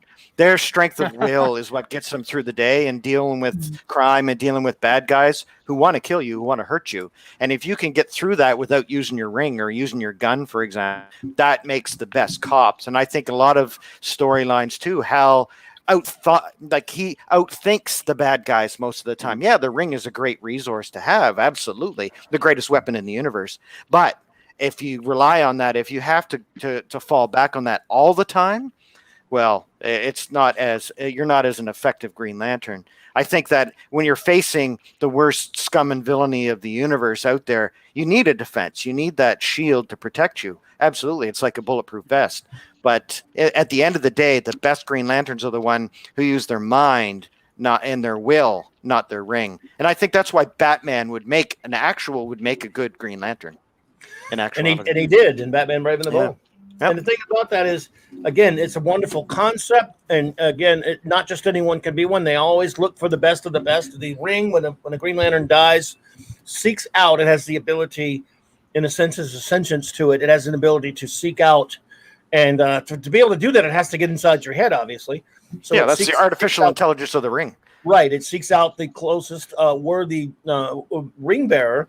Once you pass away, and as those who do not know, a being named Abin Sur, I used to thought it was Abin, but it's Abin Sur, was a Green Lantern and landed on Earth in Sector 2418, dying in a ship, and that was when test pilot Hal Jordan was brought to him. In this case, this is before the ring ran out to grab somebody. It's the ring pulled him in when he was on a little test flight thing, but later they changed that a little bit, as you all know. And Hal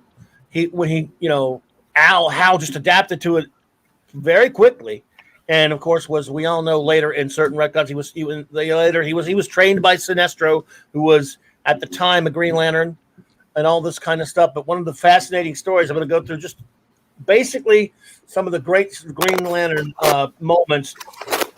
Green Lantern, it was kind of retconned into it later. This is a great story. For example, you mentioned Tomar Ree. Tomar Ree actually tried to save Krypton. I don't know if any of you ever read that story. Yes.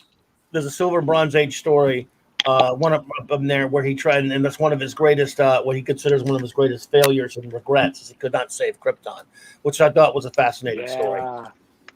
Alan Moore wrote some brilliant stories with some of the other Green Lantern Corps. One about a story where Kat Matui goes to a corner of the universe that has no light. I don't know if you're familiar with the character of F. Sharp Bell.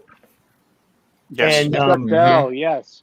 Brilliant story where this being on this planet, she finds the worthy, but these beings have no concept of what light is. So they have to find a way to construct his ring differently, which is based upon sound. Hence his name, F. Sharp Bell. Ingenious story, in my opinion. Very short story, and tells the Green Lantern Corps. One of the annuals, it was 3 or I forgot the exact number. And there was a story. If any of you ever wondered why Abin Sur, a Green Lantern, was in a spaceship when he crash landed, Alan Moore, again, it's retro, yes, told the story in a story called Tigers, in the short story in Green Lantern Corps annual.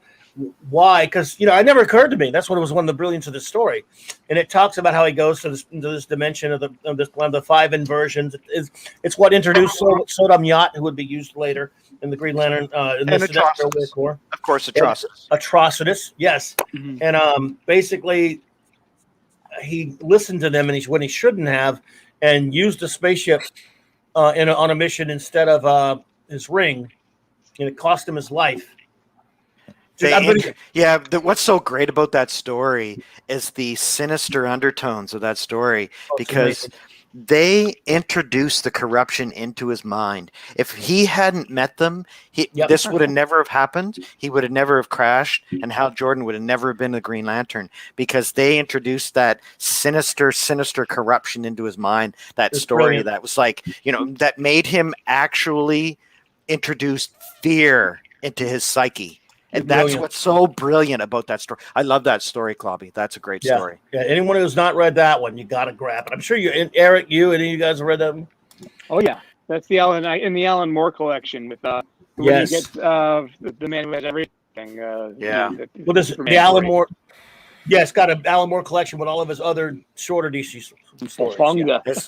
As much as Alan Moore has some serious issues, there's no one, I don't think, in the last 50 years that could write darkness like he could. He was wonderful, dude. Because he could make it brilliant, and he can even he can underlie it with light. And unlike people just wallowing in darkness, even though it was some dark shit, he could make you go, "This is dark, but I can't take my eyes off of it." Exactly. That's why he was. I mean, that's why he was so great in his day. Yeah. Swamp Thing. I mean, so many things. Even Watchmen, which but. Yeah, so this thing, this story was great. He wrote, there were a couple other ones, but later this was used in Jeff Johns' Sinestro Corps. Before that, though, toward the end in the 90s, DC Comics decided. Oh, by the way, we should be remiss if we did not mention the hard traveling heroes, Green Lantern, Green Arrows of the classic O'Neil Adams combo. Some of the best stories in Green Lantern lore. Right there. I love the art. Well, maybe not that. When you go back and read some of that writing, it's pretty cringy, and I loved any of it. It is pretty cringy nowadays. Yeah. No, Speedy, stay away from that syringe, please. There's a lot of nostalgia, right? It's funny you should say that, Clobberin Times, because there's a lot of nostalgia that goes with a lot of the Silver Age and even the Golden Age stories. You go back and read it today, and you go, "Oh my God, I love that!" Like that story, really. But some of it is really classic. I don't know if Esh. I don't know, Esh. Were you finished with your talking about the movie? Yeah, for the most part. I did have a few other points about just Green Lantern in media in general, like TV shows and video games. But I can touch on that at the end when we've talked about all the different characters. Sure. I just felt guilty because I was the one that interrupted you. So. No. I mean, if you want another little tidbit, the dogfight scene where they're fighting the Sabres, that dogfight took 8 months to film, and the way they did that was the Sabre drones. They were completely CG, but they were rendered off a 1-to-1 static prop of the drone. So they built the prop department built the drone in real life, and then they took scans of this big fighter drone, and then they put that into the film, and they had a big rig which was like they had the cockpit on gyros, kind of like a Disneyland ride, on different robotic axles and stuff like that, and that just that dogfight scene took 8 months to film, which is and that was pretty interesting as well. Yeah. But a lot of it's like little tidbits, because the general lore of the film and the story comes from comics anyway, because they wanted to make a comic accurate origin story. Whether your opinions of how that turned out is whether it's accurate to the comics or not is up to you entirely. But as I keep reiterating, they had stacks upon stacks of the comics on in the creative rooms. The walls were just plastered with images and cuts like taken from the comics, and different renderings and stuff like that. But yeah, that's the general thing surrounding what I've dug up on the film. There's probably a few more things, but I don't want to like stay here for hours and hours because We're all because I listening, could, dude. because I could literally break down scene by scene the entire film. So Yeah, the movie you I could think have a whole stream in itself. exactly because and a lot of people didn't like it for different reasons, whether it be the CGI suit or the design of Parallax or the overall story. But when you really look into it, there's like creative reasons for all these different things, and for me personally, it's made me appreciate the movie a whole lot more. And like you could appreciate the movie and still hate it. You can. You can appreciate the movie and still hate it. But I think, as I said on our stream a couple of weeks ago, this movie was my first introduction into the character of Green Lantern. So it's means a lot to me on that aspect, but also I just thought it was an awesome, cool film with aliens and sci-fi stuff and power rings, and there was the yellow ring and the Sinestro Corps and the Guardians who were from the start of the universe, and all their little interpolitics that they've got going on amongst them, and then with the other Guardian, Rogue Guardian, now Parallax, and all that stuff. It's just so fascinating. I think they were a little too ambitious, don't you think, Ash? I think that what they did is they tried to go too big right away. The whole situation with Sinestro, I think it might have been better to just kind of tease it at the end as opposed to him actually putting the ring on. I think that would have been a lot more fun to see him get corrupted in the second movie if they were thinking trilogy. Funny you say that. One little line I picked up from one of the interviews was I think they initially planned sequels to this film because one of the guys, when they were talking about the creative process about the Sinestro Corps and the Yellow Ring, was actually, he goes, it's something we could look at further in future films. So maybe they had other movies planned, but when this movie came out, it obviously didn't do as well as they'd hoped, and they might have got scrapped. But I do see what you mean. When you look at the time of events and you look at how things happened in the comics, it does seem a bit rushed in terms of the events. Because they've got the big battle with Parallax, and then immediately after you've got Sinestro putting on the fear ring, and then that would immediately lead into the Sinestro Corps. But in reality there would be a lot of time for between Parallax and between Sinestro getting the yellow ring. For like in the comics, and like Sinestro would teach Hal more about his powers, because Sinestro would respect because at the end of the movie Sinestro now respects Hal for the sacrifice he made by taking Parallax into the sun, and then he essentially nearly killed himself, and he would have flown into the sun if the other lanterns hadn't have been there to pull him away from the sun's gravity. So it's like Sinestro it's like he believes Hal is now deserving of Abin Sur's ring, and it's like there could have been more between that bond of them, because of it's like a nice character development through the film. Sinestro warms to Hal more, but it easily could have done with another film or two, and then hopefully later down the line we could see even more of the rings from more of the spectrum. But I suppose that'll overwhelm the normies a bit too much. Well, getting back into Hal Jordan, there is a certain supervillain who has been kind of post-conned, as opposed to retconned, into a lantern that is uses the energy of love. So for a certain ex-girlfriend. So Carol Ferris, right? Yeah. So you introduced on her. and off, on and off, on and off. Yeah. on and off. Which I kind of appreciate because you know Yeah. what? Who would want to be in a relationship with Hal Jordan? I mean, come on. Well, Everybody's got Hal a revolving door. Hal goes in there, taps it, leaves. Goes in there, taps it, leaves. Goes in there, taps it, leaves all the time. So he's There's a lot of tapping.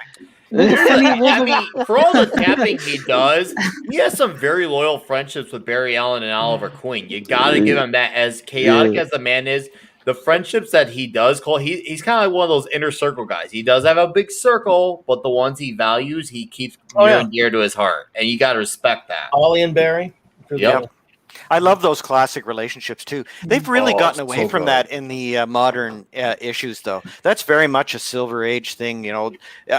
Clobby, you just mentioned the Hard Traveling Heroes, right? And going across the United States with Oliver Queen, with Green Arrow, great issues. You've got those friendships with Barry Allen, all the crossovers where they had in the Flash or when they had them in Green Lantern, where he and Barry teamed up, were always so good because they're polar opposites, right? They're very diametrically opposed personality types.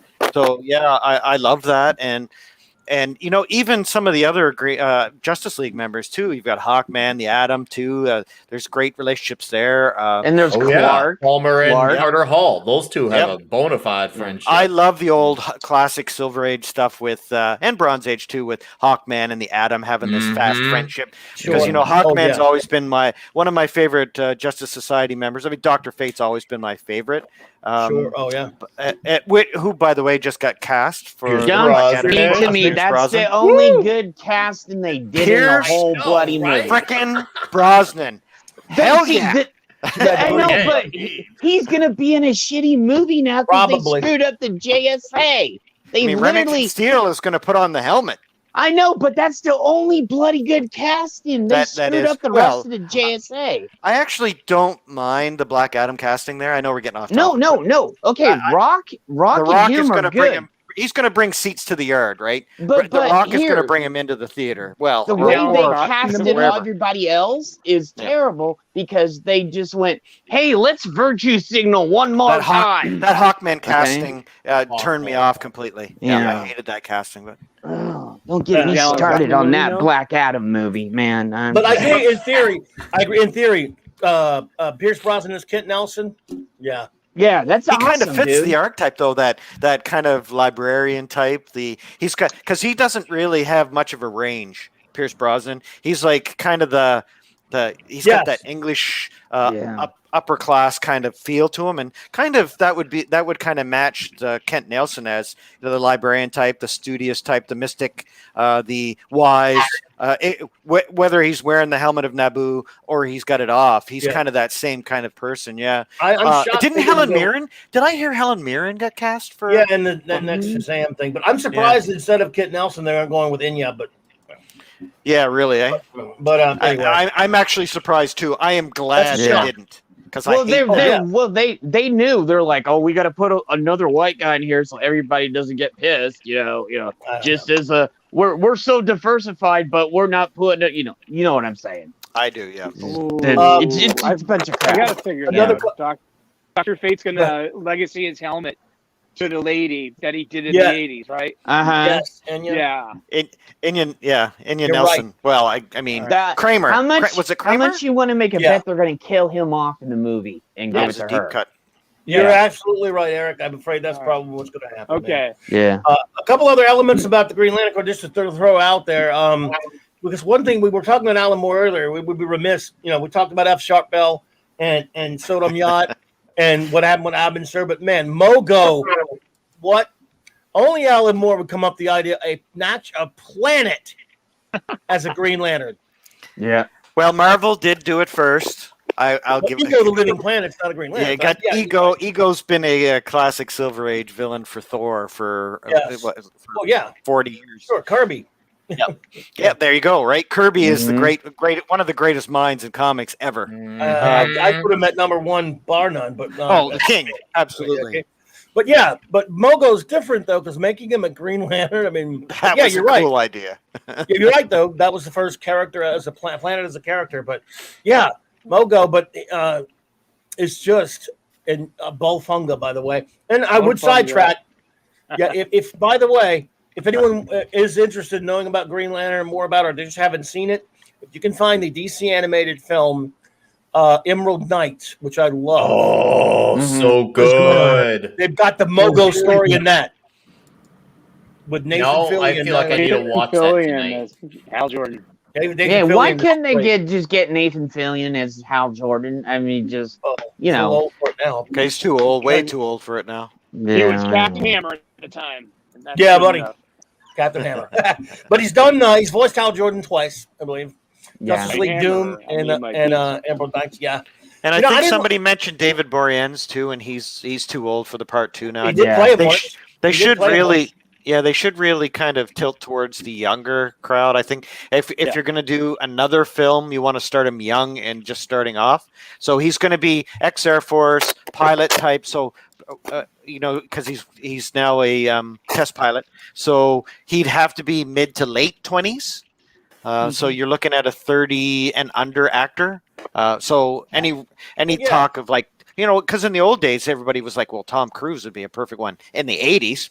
Yeah, in the 80s. But nowadays, they just our luck. They get. I wouldn't watch it. Anything Tom Cruise I hate anyway. But I would have liked that. Just our luck. They get Adam Driver to be Hal Jordan. Oh no, no! I'm calling it. What? We're voting Jet off the island. Yeah. No, I'm telling you, that's what they would do. Probably. Literally. Driver on us crazy. Yeah, or Oscar Isaac is Hal or some stupid shit like that.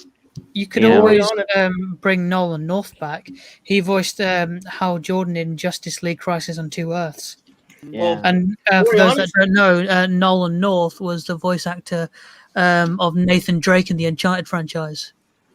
Yeah, Boreanaz did voice Hal Jordan. Did you see what Brightest Day said there? Oh yeah, look at what Hal Jordan with the gray temples. I can do that. I'm down with that. As long as you're doing an extended universe, though, if the J.J. Abrams, the Destroyer of Worlds, comes in, why do you keep getting his name wrong? You keep getting his name wrong. It's Jar Jar Abrams. Jar Jar Abrams, the Destroyer of Worlds, is like Galactus Abrams. Huge destroyer of franchises. If he comes in and does this, and they reboot everything, what's going to happen is I would love to have an older Hal mentoring a younger Guy or John or even Baz or whatever you're going to do. Like that would be really cool, but I don't think you're going to see that because they're going to reboot everything. This movie is going to be thrown out the window, and they're going to start over again, and they're going to try to do this Marvel expanded universe kind of thing, like for DC. So I think that Green Lantern has really taken a back seat. I think that TV show that's going to come out here next year is going to be terrible. It's going to be. I'm dreading that. I'm garbage. Because I'm shocked that Warner Brothers CW actually did a good Superman show. Well, I wouldn't say good. It's not bad. It's tolerable. There's still a lot of issues I have with it, but it's enjoyable. I can sit down and watch it. I can't sit down and watch Supergirl or Arrow. Oh, no. And Supergirl comes back next week, and I told them to go piss off. Yeah. I was just like, no. I'll watch Flash because Flash, at least I can get through it as long as Iris keeps her bloody mouth shut most time. Man, Ken is she? I she was one of the reasons I quit the show. Like I watched 1 through 4, and I love 1 and 2, but man, not to. She's nice to look at. No, this within the last few episodes, it was Iris heavy, and then they kind of tilted away from her because I think they knew the audience was kind of getting tired of her. So it was more it was like more Barry, and they brought one of the other back. Like it was, but then I was just like, oh my god, like So with that show, man. Yeah, right. We're talking Green Lantern here. Maybe we should do this. Maybe we should do a part 2 next week because this is going on for a part 2. Let's do it. Oh hell yeah, man! Your Muslim uncle, welcome, my friend, and PD Rich. Hello, sir. I'm hoping my boss doesn't plan schedule another meeting at 2:00. Oh no, man!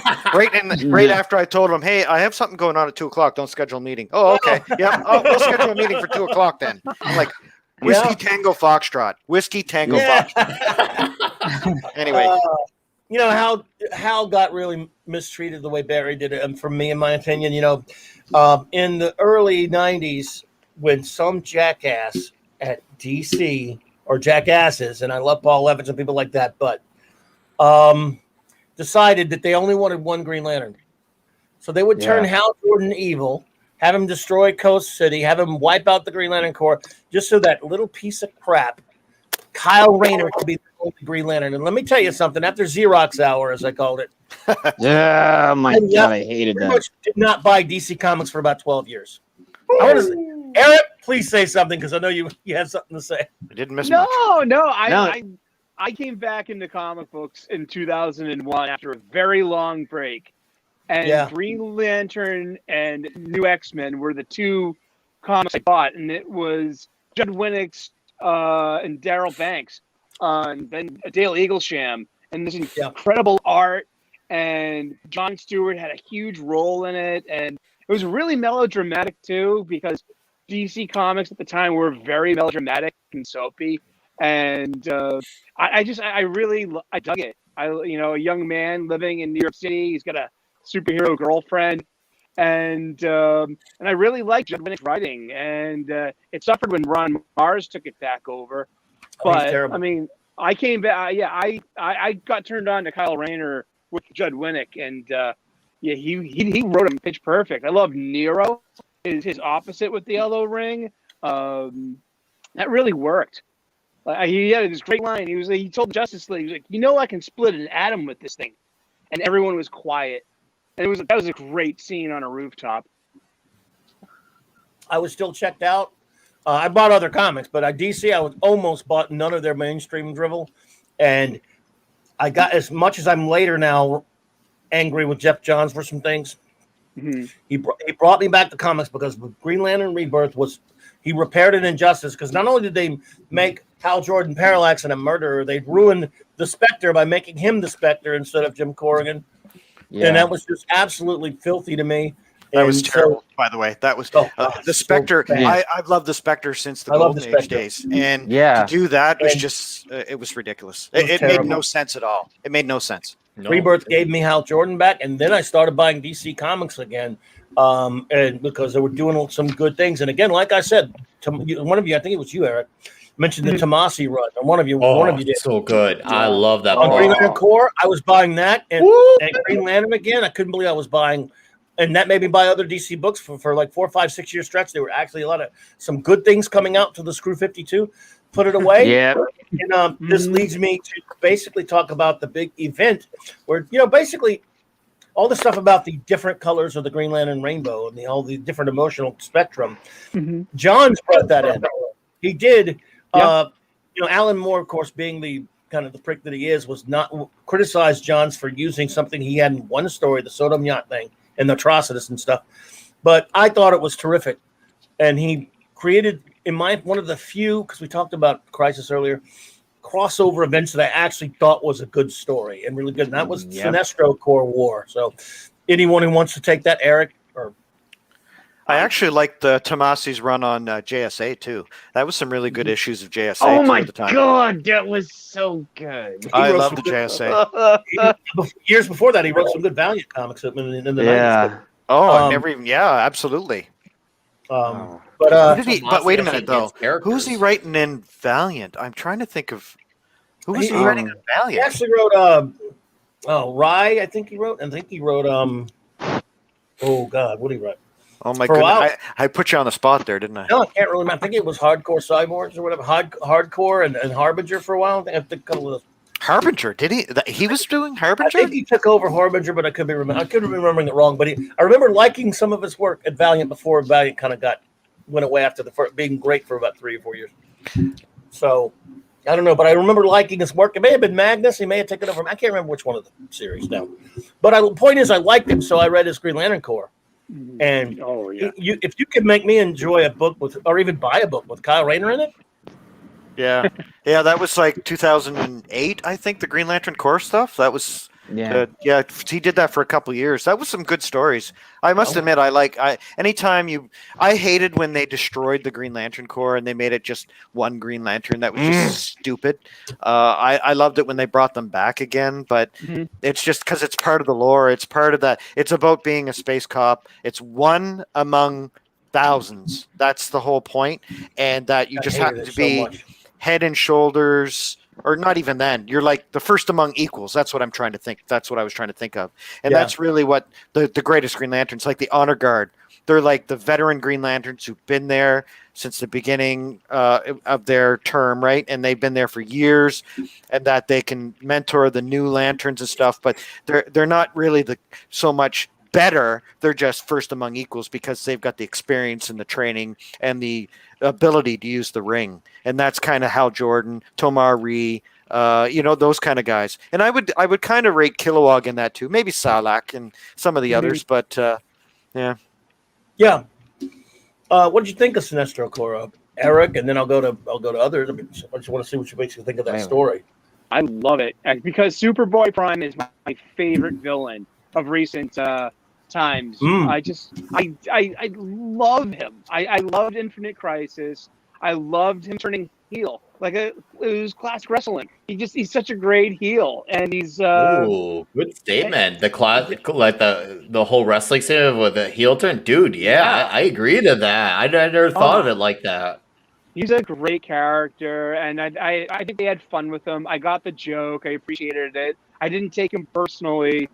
And but just there's this great panel of him touching the sunlight and charging up, and everyone's having this oh shit moment. He's charged up, and it was my favorite beat in the storyline. Superboy Prime versus Sodom. Yeah, that was a great fight. Yeah, absolutely. That was. I mean, again, that was a time. Yes, it had crossovers. That was I didn't feel like I was just trying. They were trying to sell me other titles. I thought it was a good story. It was a well thought out story and a fascinating idea. And yes, the use of Superboy Prime, and this, of course, I believe it was after Infinite Crisis. Yes. Yes. I thought that was just so well done. And, I really love Sodom Yat in it. I've always had an issue with the Daxamite being a Green Lantern, though. Yeah, but that was Moore's little thing. He didn't mean it as a one-off, but I thought they used it well, though. But you're right. A Daxamite being a Green Lantern is weird. That's like Superman being a Green Lantern. They actually thought about that. Yeah, I know they did. Thought about that back in the day. Yeah, I know they did. Yeah. So. Yep. But and Moore didn't like him using that. But yeah, dude, you don't care anyway. You take your name off of comics, so whatever. Yeah, but it was. Why did do that? it was That's great, more.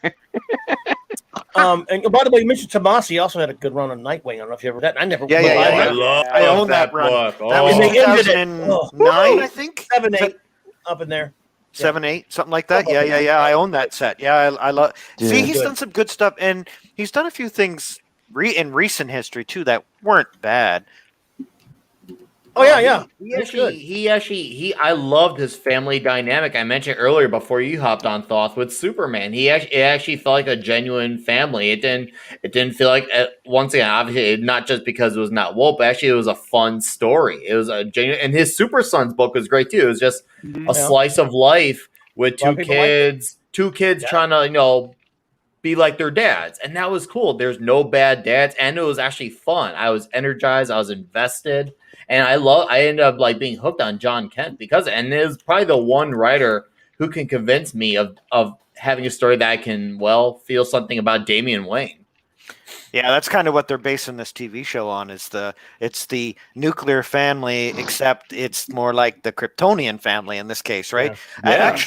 I up until this TV show, I hated that idea, but it's kind of growing on me a little bit. I'm just hoping that the rest of the season is as good as the first 3 or 4. I've seen 4 episodes now. I haven't watched the latest one yet, but Like I said last night, if they have like 20 episodes or whatever, when you get those together, you could clip out only the fun Superman stuff from all the boring crap, and you'll have like a half-hour movie. Yeah, probably. So that's actually really funny. I like that. That's but good. here's the thing: Oh, yeah. WandaVision would even have less. So just think about that one. Well, I'm just going to say one thing about WandaVision: that when the crowd out there, when the fans can come up with a better storyline for the last 3 episodes for that show than the actual people writing it, that's just awful. That's bad. Yeah, and they had the material to base it off of. It's like Game of Thrones, the last season of Game of Thrones. Like dudes, you have the good material there. Just keep going in that direction and don't go off tangent. But anyway, I have this strange theory that Amber Heard is running Hollywood, and she just goes around and shits the bed on all the production. Oh, that's so shitty of you to say that. Moving on. Way to cause a shit show, dude. I know, right? I don't know about that theory. Something doesn't smell right. Is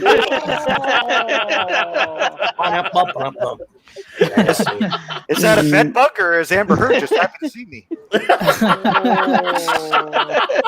Oh, you got me crying over here. I got some tears coming down my eyes.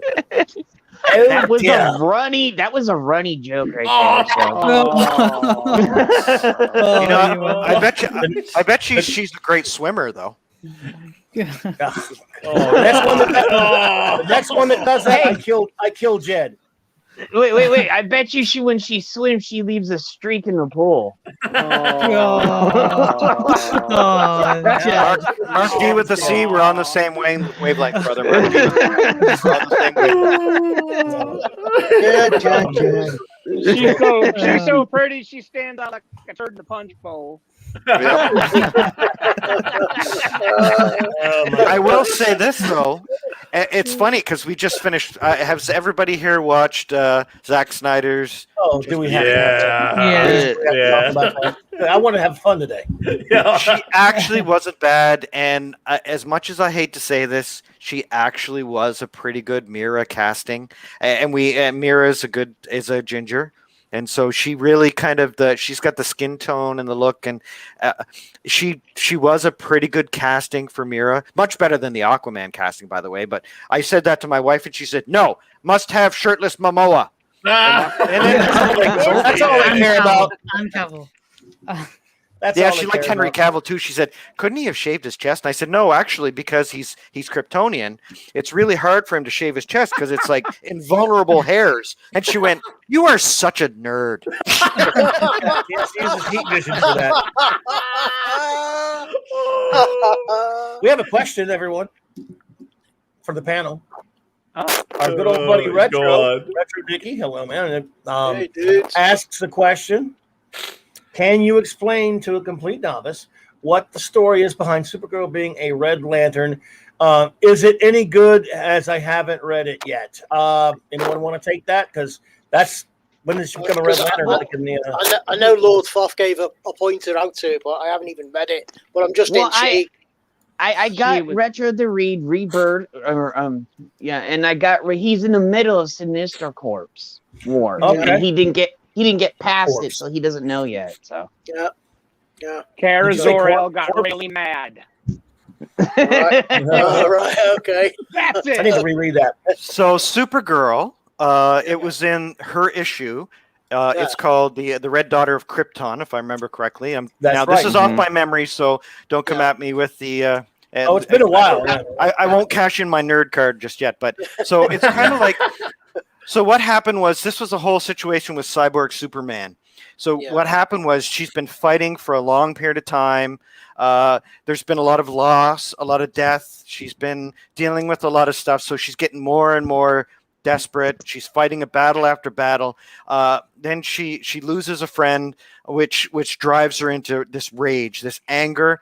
So what happens is she fights Lobo. He taunts her, kicks his butt, and then she unleashes this mad fury, and which summons a red power ring from a deceased Red Lantern that had been fighting nearby. So what happens is it goes onto her finger.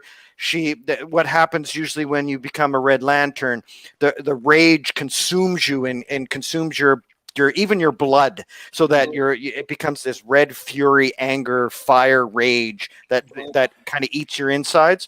So then what happens is she kicks Lobo's butt.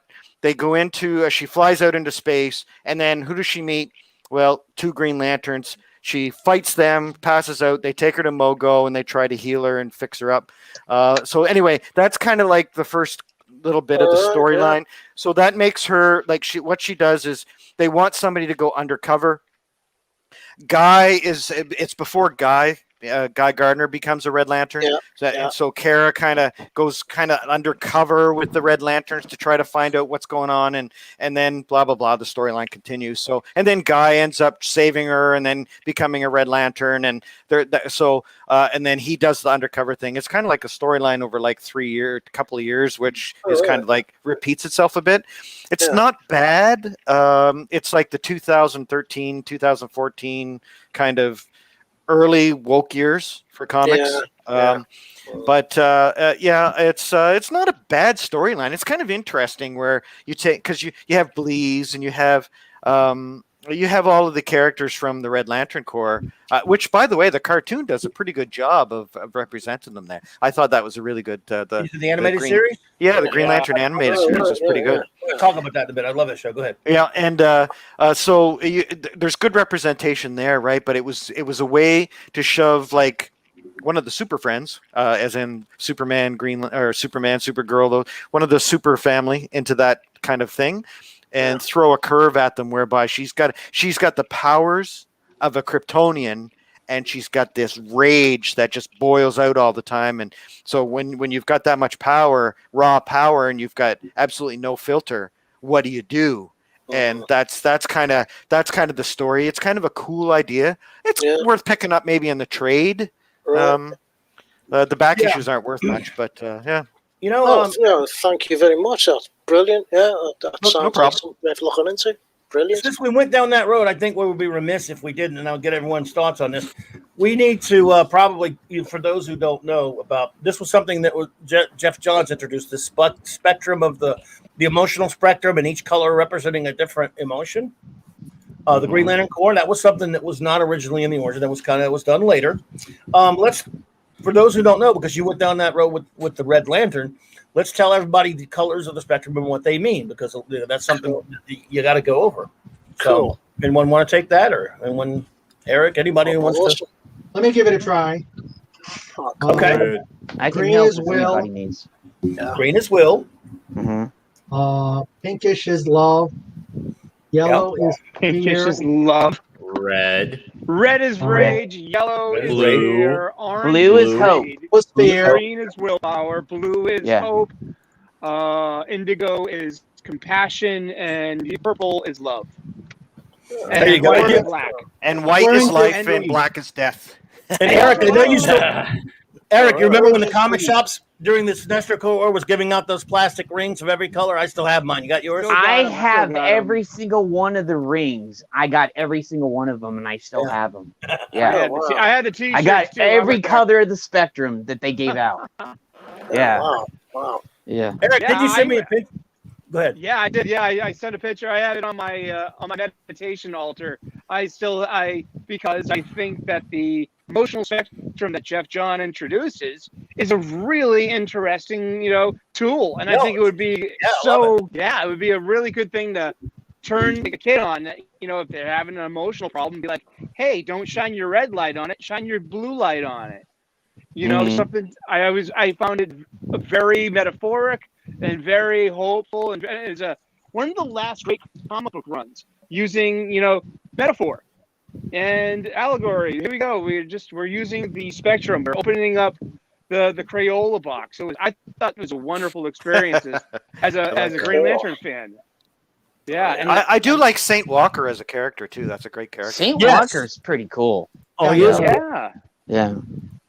And I want to say one thing about the animated show. That is the biggest Easter egg for a Star Trek fan I've ever seen outside Star Trek and Galaxy Quest. But it's all the sound effects on the ship are Enterprise sounds. It's a huge Easter egg. It's there. Pick it up and enjoy it. Yeah, it's too bad it ended too soon because it was a really good cartoon. I really enjoyed it. It's probably my top 10 cartoons of all time, actually. Dude, right? It was so good. And here's the thing: between the movie I mentioned earlier, not just the movie killing it, but if I recall, I think it aired on like Friday nights, which is like when everyone is doing everything in the world. Like it was like they set that show up for Doomsday. It's like they saw how the movie is performing, and they're like, "Oh yeah, well maybe we just shouldn't care anymore." God, such a heartbreaker. Yeah. Hey, look in the corner over there is where all the rings that they gave out, the green one. Yeah. And I got those all for free because I hung out at a comic book shop at that time, and I was a normal person, and I've been going there for like 20 years. And they're like, "Hey Jay," I was like, "What?" He's like, "Dude, we got a whole batch of the rings in." I was like, "Really?" He's like, "I got one for every color." I was like, "Dude, really?" He's like, "Yeah, I got 'em. dude." He gives me the whole bag, just like boom. Nice. Like I was just like, Yeah, I love those things. I still have all of them, and they're great. And I got them thrown in a drawer somewhere. They're these little plastic. I put mine on a thing that they came out with, and he even gave me this was super special. It was only for the people that ordered all the books and stuff. That there was a thing that came out with it that was very limited, where you could put your rings in, so they're on display. Hey Nick. Nick Yes, sir. Has to scoot, man. Thank you. I'm sorry you have to hide out, man, but I understand, brother. Oh, Appreciate you dude, being here with us, buddy. this one was it actually like it took me a few minutes to write that because I've had so much fun with this one, and I'll be around next if the invite's open for next Thursday, Always, whether it's a part always, 2. yeah. Oh, Yeah. thank you. If we're doing part 2 or whatever next Thursday, I'm in, brother. And Well, guys on the panel, You got I'll it. be listening in my Awesome, car. dude. I'll be listening in my car, and the chat keep on killing it. You guys all have a good day. Oh, We appreciate Hey you, Nick, brother. Nick, I'll see you tomorrow night. Okay. You will. Oh, we're Mhm. gonna do a roast tomorrow night. Oh, All right. we're gonna have some fun tomorrow night, dude. Yeah. Take care of yourself, man. Thank you, brother. Thanks, guys. Be well. cheers, Nick. Cheers. See you, dude. Thanks, Raquel. I love you. Thank you so much. I got a buddy of mine who's an old time school family me who hates this thing. I love the Green Lantern emotional spectrum concept.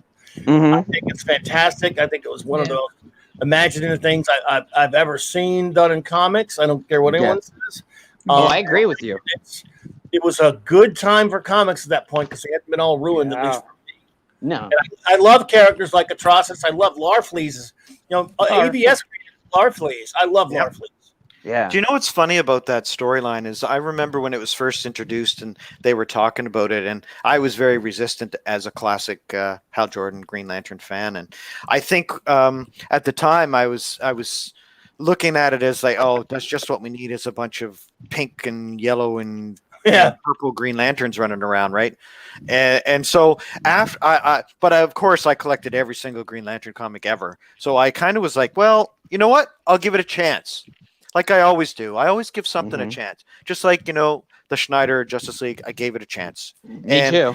And so it grew on me. And as the storyline progressed, I was like, this is actually really cool. How do you take a character that's been around for, at the time, like 65 plus years?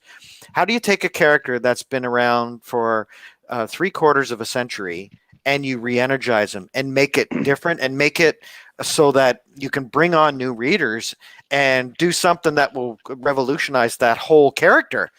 Bam! Yeah. That's exactly what they did. And as much as I have problems with some of the writers and some of the stories were kind of, well, not that good, a lot of it was really good. And I think it was a great way to revolutionize and re-energize the Green Lantern. Well, I think like you said, but the good outweighed the bad in most of the, the whole, the War of the Corpse and all the corpse stuff and the history of all that. It's just, like I was like, okay, did you guys ever did anybody ever bring up the reason why Hal went insane was because it all started back in the Reign of Superman when Mongel blew up Coast City, and that's the reason why Hal went mad in the first place? Mm-hmm. Yeah. So, which, by the way, was stupid. Yeah, it was, and I even said that. It was I was PTSD. just, yeah, It's it's PTSD. And I was like, it's PTSD, and I can imagine that. But I was just like, and then I was just like, but how, man? Like, even though I love guys, I like I said, my top 3 are, but it's just, I was just like, why would they do that to Hal? And then, and then they had that stupid cover with Hal, and he's all in the crazy, he's got the crazy girl eyes with all the rings on his finger and shit. And like, he's like, hey, it just pissed me off. I think that pissed me off as much as Zero did when they destroyed the JSA. Like that right there. When they destroyed the JSA and Zero, it just pissed me off. Endless Ragnarok for them, and they think, let's put them in their own little pocket universe. Oh, another pocket universe. No. Yeah, and like, hey, we bring the JSA back, but we're gonna screw them over again.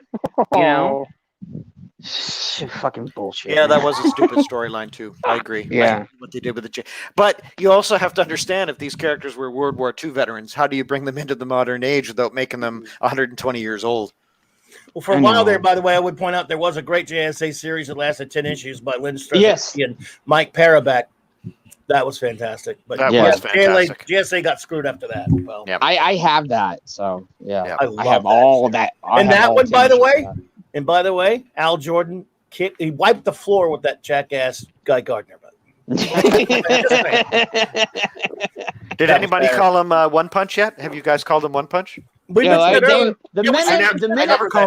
I came in, they said that. One Punch. Oh, poor Black Canary. She was so depressed. One Punch. Do you know that JLE run, that Justice League Europe run, their Justice League International run? I mean, that was some great comics, and the choices for the characters for that especially the first 10 issues of that run was classic. That was awesome. Oh, by DeMatteis and Jay DeMatteis and Kevin Maguire. It was, and we should show that since again, this is a Green Lantern show. That was one of the things I put up last night, I think. And Dr. Fate briefly. Yeah. But he was in there, and Captain Marvel, real one. Yeah, and Power Girl was in there. Captain and a bunch Adam. of others. Yeah, Captain Adam. That whole run was actually treated Captain Adam correctly in that. Yeah, and Metamorpho was in there too. Metamorpho was in there too. Mr. Miracle, Big Barda, Oberon, they were my favorite part of that. Those three. Yeah, good one, Eric. Yeah, Big Barda. Yeah, dude, Eric. Dude, that was really a great comic, in my opinion, for a long time there. And to show you what we're talking about here is in one of the early issues. One of it was two or three. There's one. Guy Gardner was being a jackass like he always is, and Batman. I love the scene where Batman walks through the room where they're all fighting. Superpowered people are fighting. He walks in and just gives them a look, and they all, better not. But then he walks up to Hal Jordan. Excuse me, up to Guy Gardner. Whap! And he tells him to sit down. But then later they get into what's issue 3 or something, I believe. I can't remember exactly. And this happens. Yeah. This is such a classic. We're talking about this almost 40 years later because everyone remembers. He punches him out, and Black Canary's pissed that she missed it because she hates Gardner.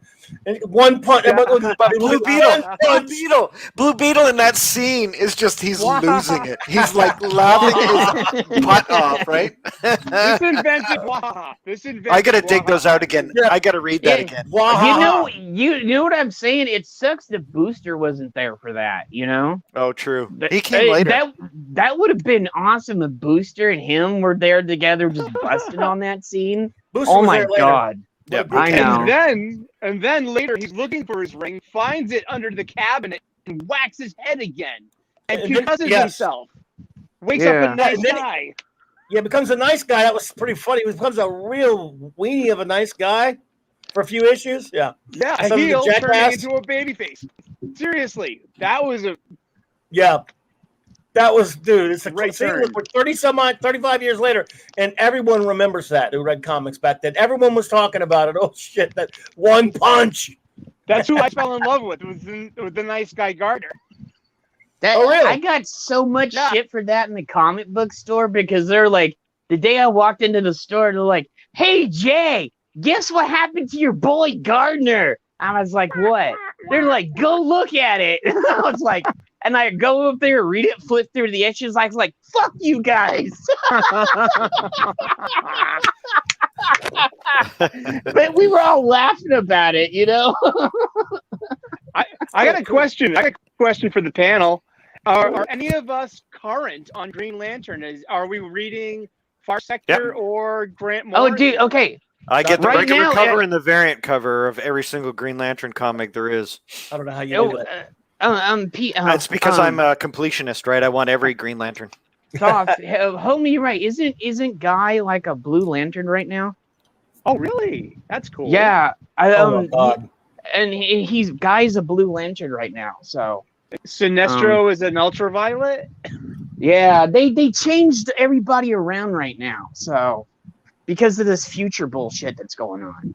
Okay. So I've been slowly keeping up with it, but yeah, they turned Guy blue, they turned Sinister, and it's just, you know, but all this shit was made about a year ago before all of this bullshit started, you know. And then there's some like huge shit coming back for Soups, and they brought back Warworld and all this other shit with it's just and I was just like, what, you guys waited a year for this? Like, some of this shit's good and some of it is just terrible. And like, the Future State itself? Yeah, Future State itself. I will say this, some of the stuff in Future State, they did some good shit. But then there's just like some god awful bad shit in it. It's terrible. Like, I'm a huge Grant Morrison fan. I'm a huge Grant Morrison fan. Yeah. He started writing Green Lantern right after Heroes in Crisis finished, and I was just done with DC Comics. So Heroes in Crisis pissed me off so much. Go ahead, Aaron. But Grant Morrison's run on GL is like, how is it? Like, what do you think? Tell me about it. Is anyone? Thoughts reading it? Yeah, I thought you, out of all of us, me, you, and Thought would be the ones that's reading it. I don't read modern crap. It's all filthy. No, shit. no. I mean, Eric, me, and Thought. Yeah, Eric, me, and Thought. I think they're the only two recent modern comic readers in the room right now. I think, besides maybe it's pretty scary. Actually, it's pretty. It is. Yeah, it is. I think. I did like the run on Green Lantern where he had his ring had this kind of sentience and he could actually use the powers without having the ring so much on his finger. He just kind of became this template of the ring power, but the ring having this sentience that the AI actually becoming alive, and that was kind of an interesting story. I mean, the rest of the story was stupid, but I agree that it was kind of interesting, but I think it kind of took the uniqueness of the ring away too. You know, a little bit. That's just me, because they made the ring more OP than it was. You know, like super OP. Well, they made him a Dark Star, right? Yeah. Dark Star. Oh my God. Which was silly. They bring the Dark Stars back, right? And they have the one remainder. The one because that was destroyed back in the early 90s, maybe.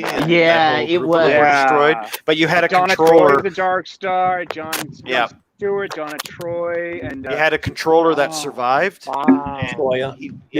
And so he created the Dark Stars again, and then it was Hal Jordan had to either become a Dark Star or die, and so there was a whole bunch of a storyline that's a very recent story, I think 2 or 3 years ago, which was kind of silly, but I kind of liked the Dark Stars a bit. I thought it was an interesting idea that if you're going to have the controllers out there that want to create their own team, why not? It was kind of short lived, but it was an interesting idea. Yeah, he was. So yeah, I wasn't reading it at that time. I would think I probably never read the Dark Star comic because I didn't like the way they looked. So, but a lot of people like that stuff. It's just modern crap, man. I can't even look at. It makes my eyes bleed to look at modern artists. My eyes bleed. I mean, I pick up a modern comic. I just cannot. I want to throw up all over it, and then close it back up and send it back to DC and Marvel. Because I like I said this. I watch everything and read everything because sometimes there's a gem and a gold nugget out there because you never know. All right, stop shilling. But I'm not shilling. I'm just teasing. No, you know I'm not a fucking shill. I was behind you on the battle lines with the New 52 and the Man of Pooh. Okay, you know damn well I'm not no shill. I don't know. I think you might be right, Clobby. I think he's a shill. What do you think, I think he's a shill. I think he's a shill. Yeah. I think maybe we should ask Raquel what Raquel says there, because how much do you pay her anyway, Clobby? Because if whatever you're paying her, you're not paying her enough. You got to double her salary. There. Yeah, you got to double her salary. I am. It's consider it double. Yeah, there you go. Two times of nothing is still nothing. Hashtag Jed the Shill. Oh no. Best XO in the fleet, right? Yeah, she's the best first officer in the fleet. I love you, Raquel. I would much rather know stuff than be ignorant about things. You know what I'm saying? Ignorance is bliss. Ignorance is bliss with good comment. But again, I'm just teasing you guys. Read which one. I know. First. I can't stand even looking I know you can't. But here's the thing. These $4 pamphlets from 17, 18 pages of brightly colored direct. Yeah. With crappers who draw on their computers, I just can't get into it. Well, here's the thing, and there's ways you can go about, and you don't have to do certain. You don't have to do certain things. Okay.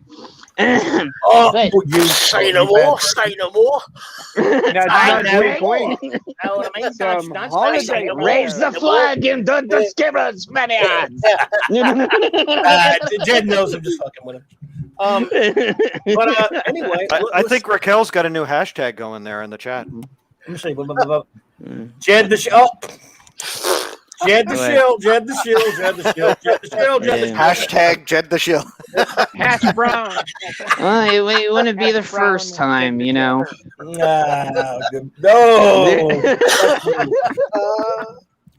Well, you know, that's an honor. No, actually, it because, was Ash. I'm sorry, it was Ash that started it. So you know what? You know what? I'll say that's an honor because they've called Gary a shill, they called Az a shill, they called Doomcock a shill. I'm proud to have that. Ash had his cloaking device on there. I missed it.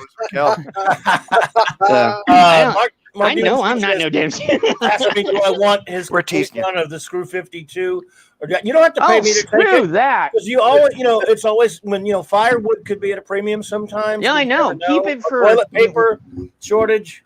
Hey, yeah, whenever your power goes out, you don't have electricity, or you need to go wipe your ass with it. Just use that. Wrapping fish. Some of the modern comic books I hear are pretty good for TP. See, Raquel really loves you, buddy. She just best.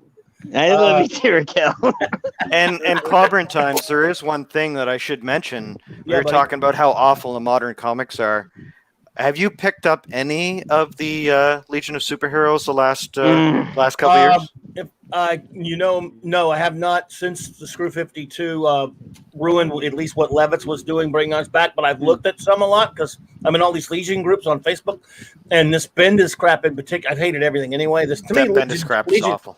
Legion died in 89 and died in 89, but Paul Levitz with the Lightning Saga, if y'all remember, and he actually brought sort of back an adult version of the actual real Legion for a while in Adventure Comics. Awesome. And it was kind of okay. And I used to correspond with him all the time on Facebook. And when the Screw 52 was announced, I asked him, I said, because he was doing a book that was at least that old Legion, but they were adult versions, right? And I was asking him, I was saying, so with the Screw 52, and I called it that, he laughed. But I said, I said, is this going to be the same Legion? He said, well, I can't really say much. And then I asked him, okay, was there a Superboy like this with this Legion? Well, not really. I said, thanks, I appreciate it. Thank you. Yeah, thanks for coming out. I'm gone. Goodbye. It's not my Legion. Go ahead, Ed. Eric, you got something? The last Legion story I ever bought and really enjoyed was Final Crisis Legion of Three Worlds. I thought it was really fun. And it has Superboy Prime in it. Again, one of my favorite bad guys, who ends up being one of the Time Trappers, and which is like really fun as well. I mean, what a blast. That wasn't so bad, but Final Crisis itself, by Morrison's one of the worst comics I've ever read in my life.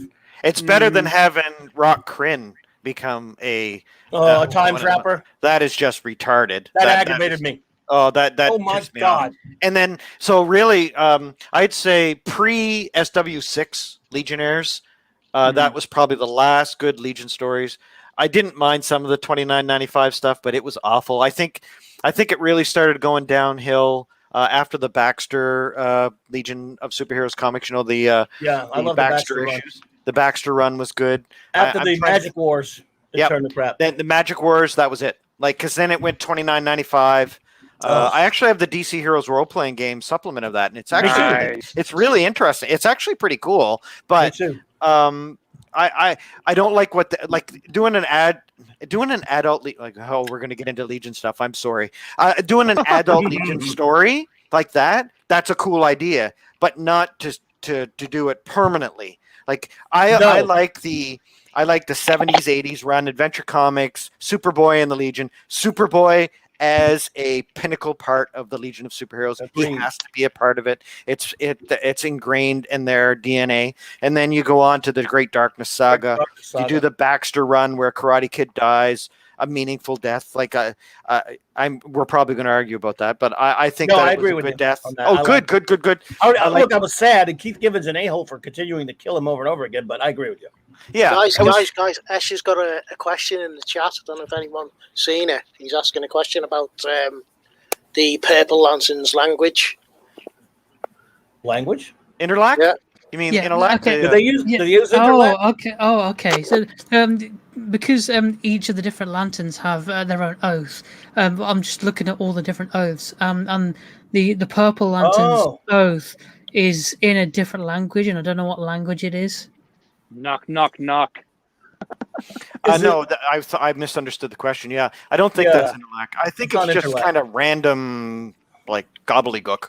I do not know. Well, it mentions Abansor's name in the oath. The Indigos, yeah. The yes, but I couldn't tell you which language that's on top of my head. It's a translation, but yeah, I mean, I forgot it. Good question. I could still do Sinestros and in darkest day and brightest night, beware your fear made into light.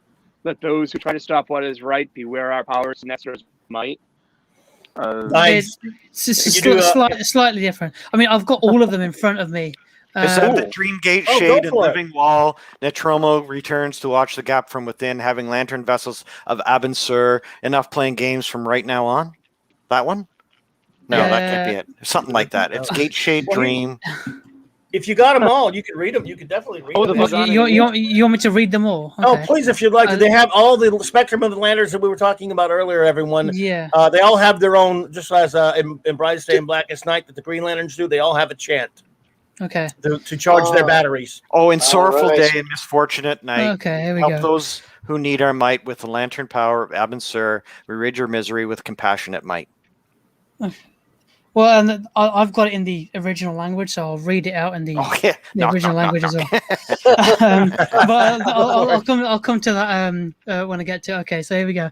So we've got the Black Lanterns, which is death. So the blackest night falls from the skies. The darkness grows as all light dies. We crave your hearts and your demise. By my black hand, the death shall rise. Yeah, you gotta have the Price laugh from Thriller in there. Well, my voice doesn't go deep, so I can't do like a deep, sinister voice. Okay, so we've got the Red Lanterns, which are rage. With blood and rage of crimson red, ripped from corpse so freshly dead, together with our hellish hate, we burn you all, that is your fate. Which, by the way, I like that one. I like that one. Okay, we've got the Orange Lanterns, which is avarice or greed. This power is mine, this is my light. Be it in bright of day or black of night. I lay claim to all falls within my sight. To take what I want, that is my right. I love Larfleeze. Yeah.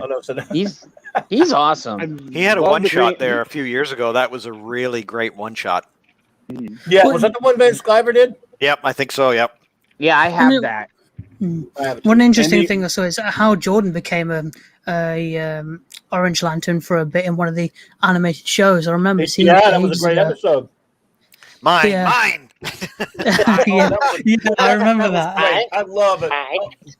I love the thought of how the Orange Lantern Corps itself are deceased people that try to get the lantern itself, and there's only Yeah, one because Orange it's basically Lantern. greed. Yeah, Yes, because there's and one just- person that gets everything.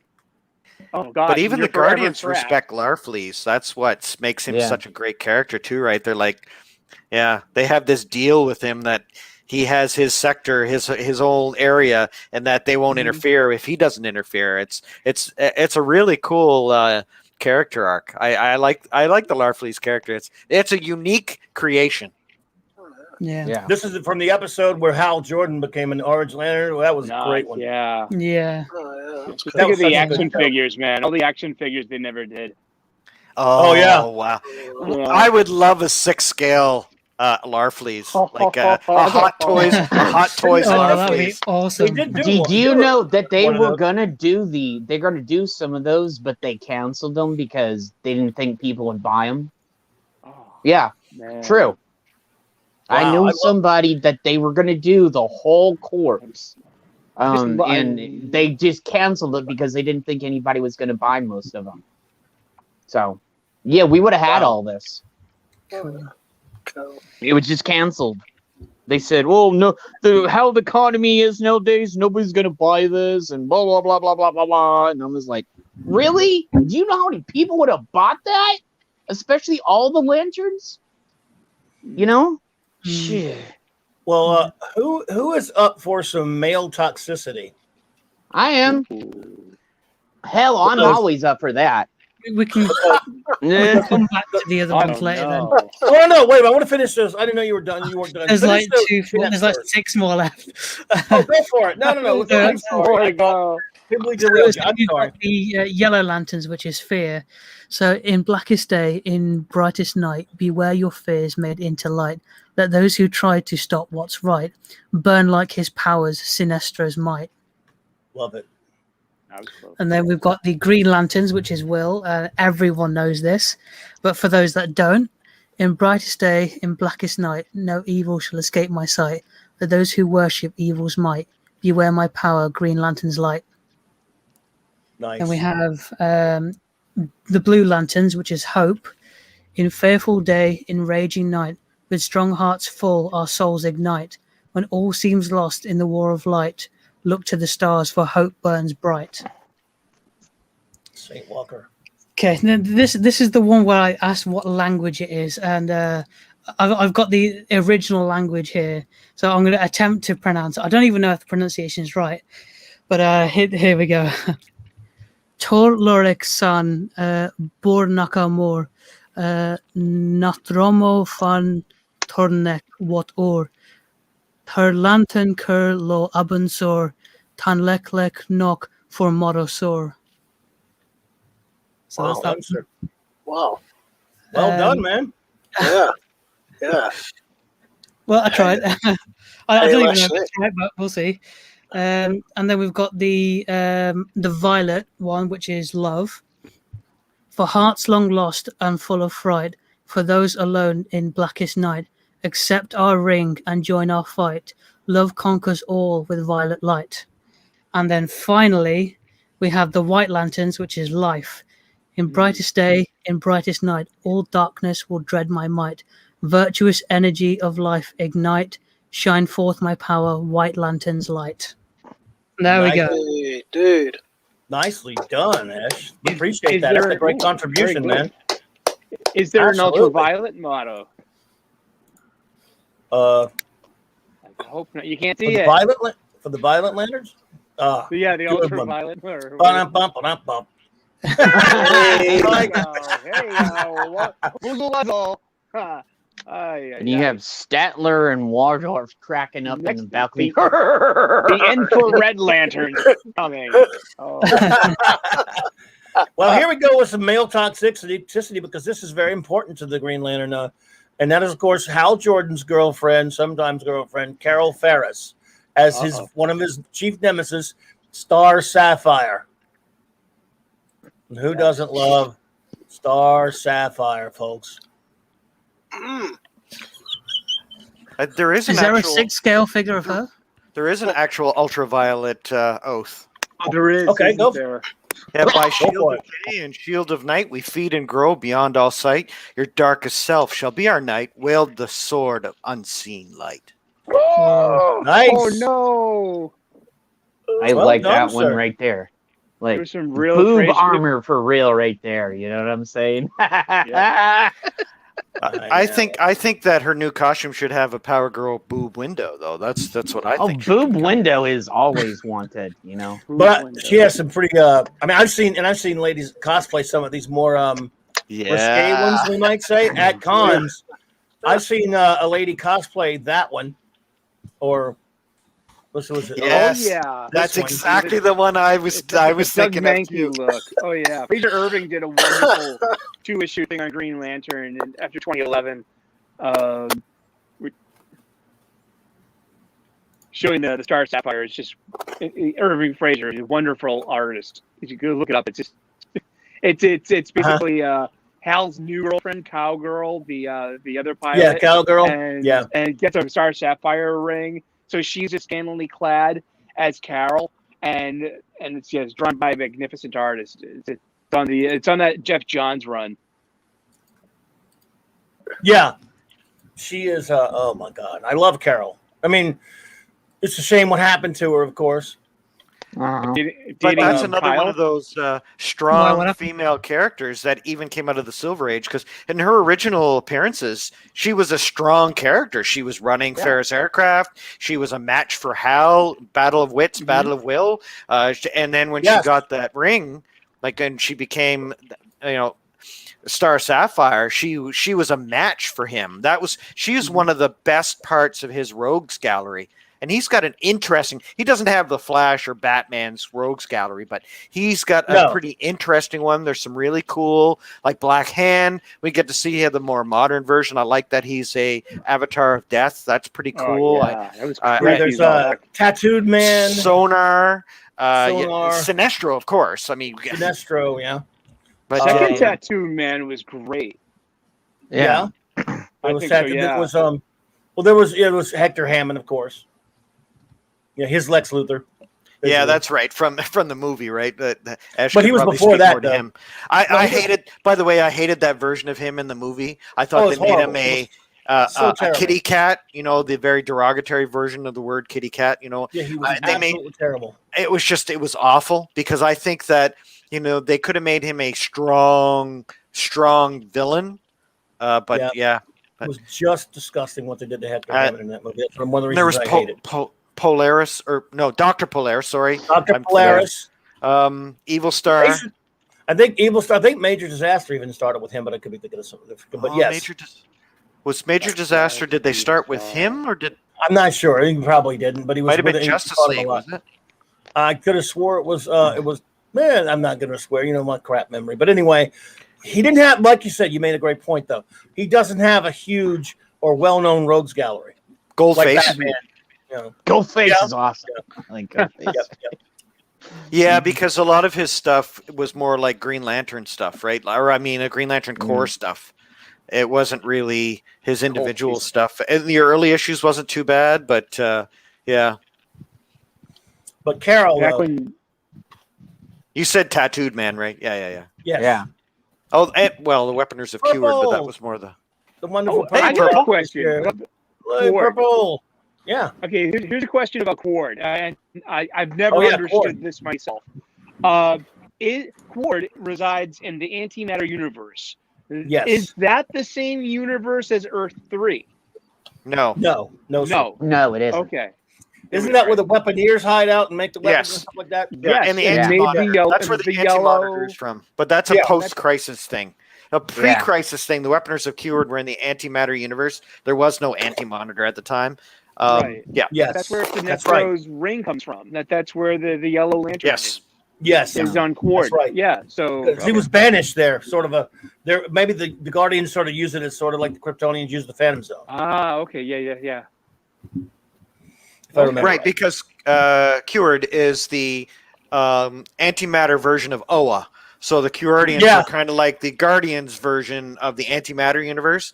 So they're a very powerful advanced race, and their soldiers are the Thunderers of Cured, which are they're elite soldiers that use like lightning bolts, the power of antimatter, so that they're more they don't have like leaders like generals and stuff, because it's all about might. So the more powerful you are as a weaponer, very ant-like. you can create these massive weaponers that have these powers that can create these massive weapons, or these great machines of power. And it's really actually a cool kind of interesting take on what would have happened if Owens never were created over there, but they became this massive race of just warriors. It's cool. Yeah. Owens the Guardians spread peace, and the Weaponaires spread chaos and war. Yep. Yes. I like universe, you know. Yeah, that's absolutely right. But I always had some misunderstanding about, well, since it's a reverse universe, since Earth 3, is that the antimatter universe? No. Yes. What? You know, Earth 3? No, Earth 3 is a positive matter universe. It's a vibrational frequency different than Earth 1. So each universe vibrates at a different frequency, so that they all exist at the same time in an infinite number until you get to the new 52. Right. So there was always that thing of, what if Ultraman punches Superman? Will they annihilate? No, because they're not antimatter. They're all matter. They're all matter based. You nailed it. Yeah, it's parallel universe. Yeah, it's just a parallel universe.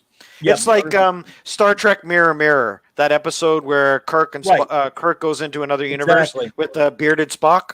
It's kind of like that. It's the same universe except different. It's positive matter. Okay. That's good. Thank you.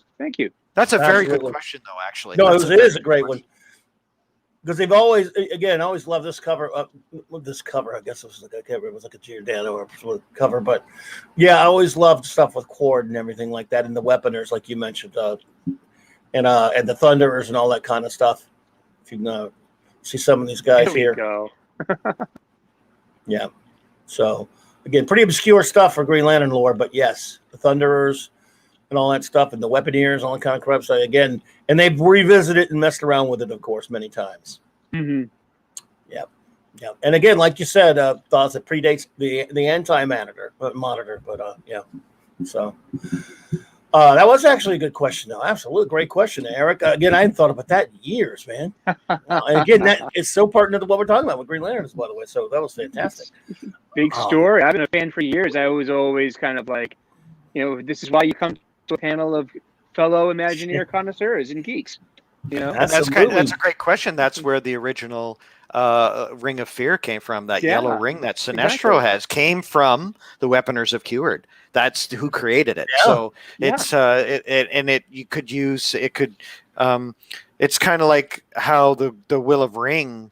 It's all the will in the universe. That's how it kind of the Owens created the power battery on Oa, was to be able to tap into the will of the universe and then transmit it out to the rings, to Green Lantern Corps. It's kind of like the same thing for the Yellow Lantern. Originally, it was one ring, so it was tapping into the fear of the antimatter universe at first. But when he brought it into our universe, yeah, that's right. The impurity of the Green Lantern power battery is yellow, is fear, which is supposedly the opposite of will. But but that's classic Green Lantern lore. That's some pretty cool stuff. How Sinestro got that ring and everything. I like what Jeff Johns did with that. You have the ability to overcome fear. So it went from no fear and to KNOW fear. That was from GL Rebirth. It's that was amazing. I think that was a really nice spin. Just like, this is a real fan who loves it just as much as I do. Wow, I wish I thought of that. I'd like to ask, did any of you read the Lin Wein, Dave Gibbons run of the early 80s? Yeah, I did. A little bit. That's about I have issues of it. I thought that was when basically Hal told the Guardians to go screw themselves. one of many Regent? times, but His girlfriend, his underage girlfriend. that was a little bit before her, I think. Maybe after. I mean, she wasn't in that one. It was when he went back to Earth. He was tired of being Green Lantern. He wanted to quit, but he stayed Green Lantern for a little while, and then because he was having a conflict at Ferris Aircraft, she wanted him to stay, and he didn't. He shirked one of his responsibilities, and then and eventually quit for a while. That's what led John Stewart to take over, but.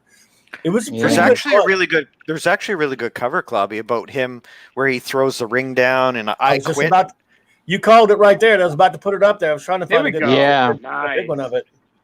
I love Dave Gibbons before he did Watchmen. Yeah. Okay. That cover is awesome. I love that cover. Because Hal wasn't in Crisis of Infinite Earth. John Stewart was the GL of Earth.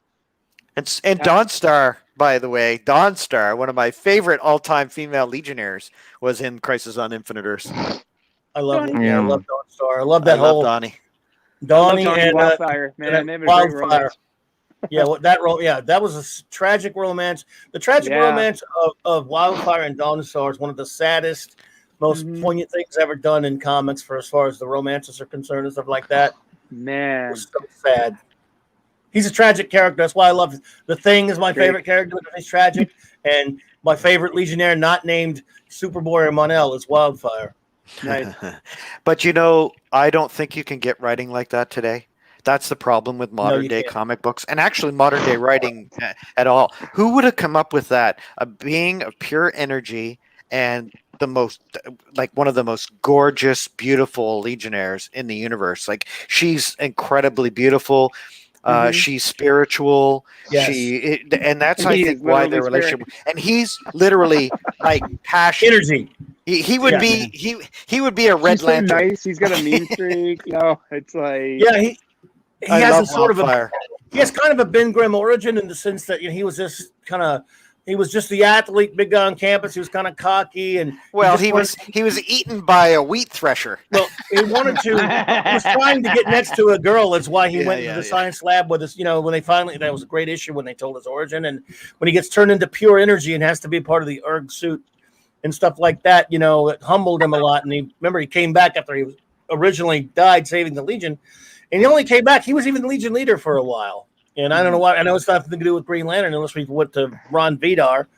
But he's such a great character, and the fact that he's in love with the most beautiful woman there is, just about, and she loves him, but he's pure energy. He could never touch her. He's living in a containment chute. He's just energy. And it's great melodrama. It predates the X-Men shit. You know what I mean? Like, it's like that same cut of like teens and their problems, what with superpowers. I love those old Legion. I found my old 1976 Superboy in the Legion oversized. Do you remember that one? Oh, which one? The oversized one. It's with all of them flying. Yeah, and the Treasury edition. Yeah, it's got no cover. Not Treasury. It's got no front back cover. It's that. Oh shit! Oh my god! It's my childhood copy. I love it. Also, the cover just fell off. Oh my god! I still have that one. Oh god, that's great, dude. Though they did 2 Legion ones. One was actually a new story, not a reprint. The one was a reprint. One was Grell, even though it had Vince Coletta inking him. It was the wedding of Lightning Lad and Saturn Girl. That sounds familiar. That might be it. It's in the long boxes in the basement. I'm not going there. No, I got you. I hear you on that one, man. I would. But I tell you what. I thought this was a pretty good run, by Lynn Wein, of course, was great, and it got a little soap opera for a while. But this is kind of when he's the one that sort of brought John Stewart back. Yeah, really, this run kind of did, and of course, again, it was Gibbons coming over from doing a lot of stuff for 2000 AD, like Alan Moore coming over from the other side of the pond. It was Gibbons, and it was before they teamed up for the Man Who Has Everything, and of course later Watchmen. So Oh yeah. So this was a pretty good run there. Anyone else have any runs they'd like to mention before we get? We'll let everybody get out of here in a second, I guess. But any other Green Lantern memory? Yeah, John Stewart, Cosmic Odyssey. That one panel that the guy painted. Oh my god! Painted it yellow, and that mistake he made in Xanchi. Boom! That's John Stewart's like big hubris. That Mike Mignola panel. It was like the guy grinning with the yellow paint. It was it's haunting. Oh, John Stewart, you're so Yeah. tragic. Yeah, absolutely, absolutely. And again, I really warmed up to him on that Justice League cartoon, John Stewart, because again, I was against him. And founding members to be Hal. Sorry, just where I am. I love John Stewart, but they were going to put Hal in. Well, Bruce Timm. They used Wally too, though. And I didn't like that. Look, it took a while for me to get used to that because I'm a Barry guy. Cool. Wally, when he took over, when they murdered Barry for the Crisis and gave that book to. I like Mike Barron, so I read his comic for a while when he had, he couldn't run as fast and he had to eat a lot to keep his energy. Yeah, up eat a stuff. lot. Yeah, I mean, I liked it okay, but I'm not. It took me a while to get used to it. Yeah, it took me a very long time to get used to Wally too, because I was Barry guy. He was Kid Flash. When he was Kid Flash, I was fine with him. Wally had the same problem we all had. He took his entire character arc was owning it, and I loved it. The William Messner Loeb stuff. That shit was so soapy and melodramatic, but I just it was. And it's pre what's his wife's name? Oh, Karen, Park. What's Linda Park. Yes, Linda Park. Yeah, it's Linda free Park, Linda, yes. and it ends with him meeting Linda for the first time. I love that run. I love Wally's run. No pun. Love it. Yeah, actually, it would be a good pun though. If you met up on it, it would be good. Well, I'll tell you what, we've been here for a good while, everyone. I'm just having such a fantastic time. I didn't realize that we've been here this long. Dude, Eric and everyone, you've all just been fantastic, except for Jet. Just kidding, buddy. What I want to do in closing is just go around the horn a little bit and get some final thoughts about Green Lantern, the wonderful character that so many of us are here we love. I mean, like the Legion, Green Lantern is sort of represents the great amalgamation between superhero fantasy and science fiction, and which is I think the reason why a lot of us love them so much. Love the Green Lantern idea so much. So I will start. I know Retro, you didn't say much, man, because you're just getting started. But so I'll start with you. Any final thoughts for us on Green Lantern? Well, it's definitely something I'm going to look into now because the whole concept of it interests me as a character. And you guys have covered some brilliant points and some really interesting lines of thought. The stories sound amazing, so I'm gonna sit down, want to get some peace and quiet, and start reading through them. That's what I'm gonna do. Nice. So omnibuses. That's what they're for, man. Absolutely, man. Ash, basically your closing thoughts about what we did here today, and if you had anything else to add. I know you're a big fan of the movie, but if you haven't, what do you think, man? Just in general. Yeah, I'm interested in learning more about all the other lanterns, and I've just had a quick look, and there's also infrared lanterns as well as the ultraviolet lanterns. So I'll be reading into those and see what they're all about. But I did have a few other things to touch on, but I suppose if we're going to do a part 2, I know Nick's calling for a part 2. I can touch on Green Lantern and the current state in modern movies and TV shows and video games, and sort of the appearances that the character Green Lantern has made in those. So stay tuned for part 2, guys.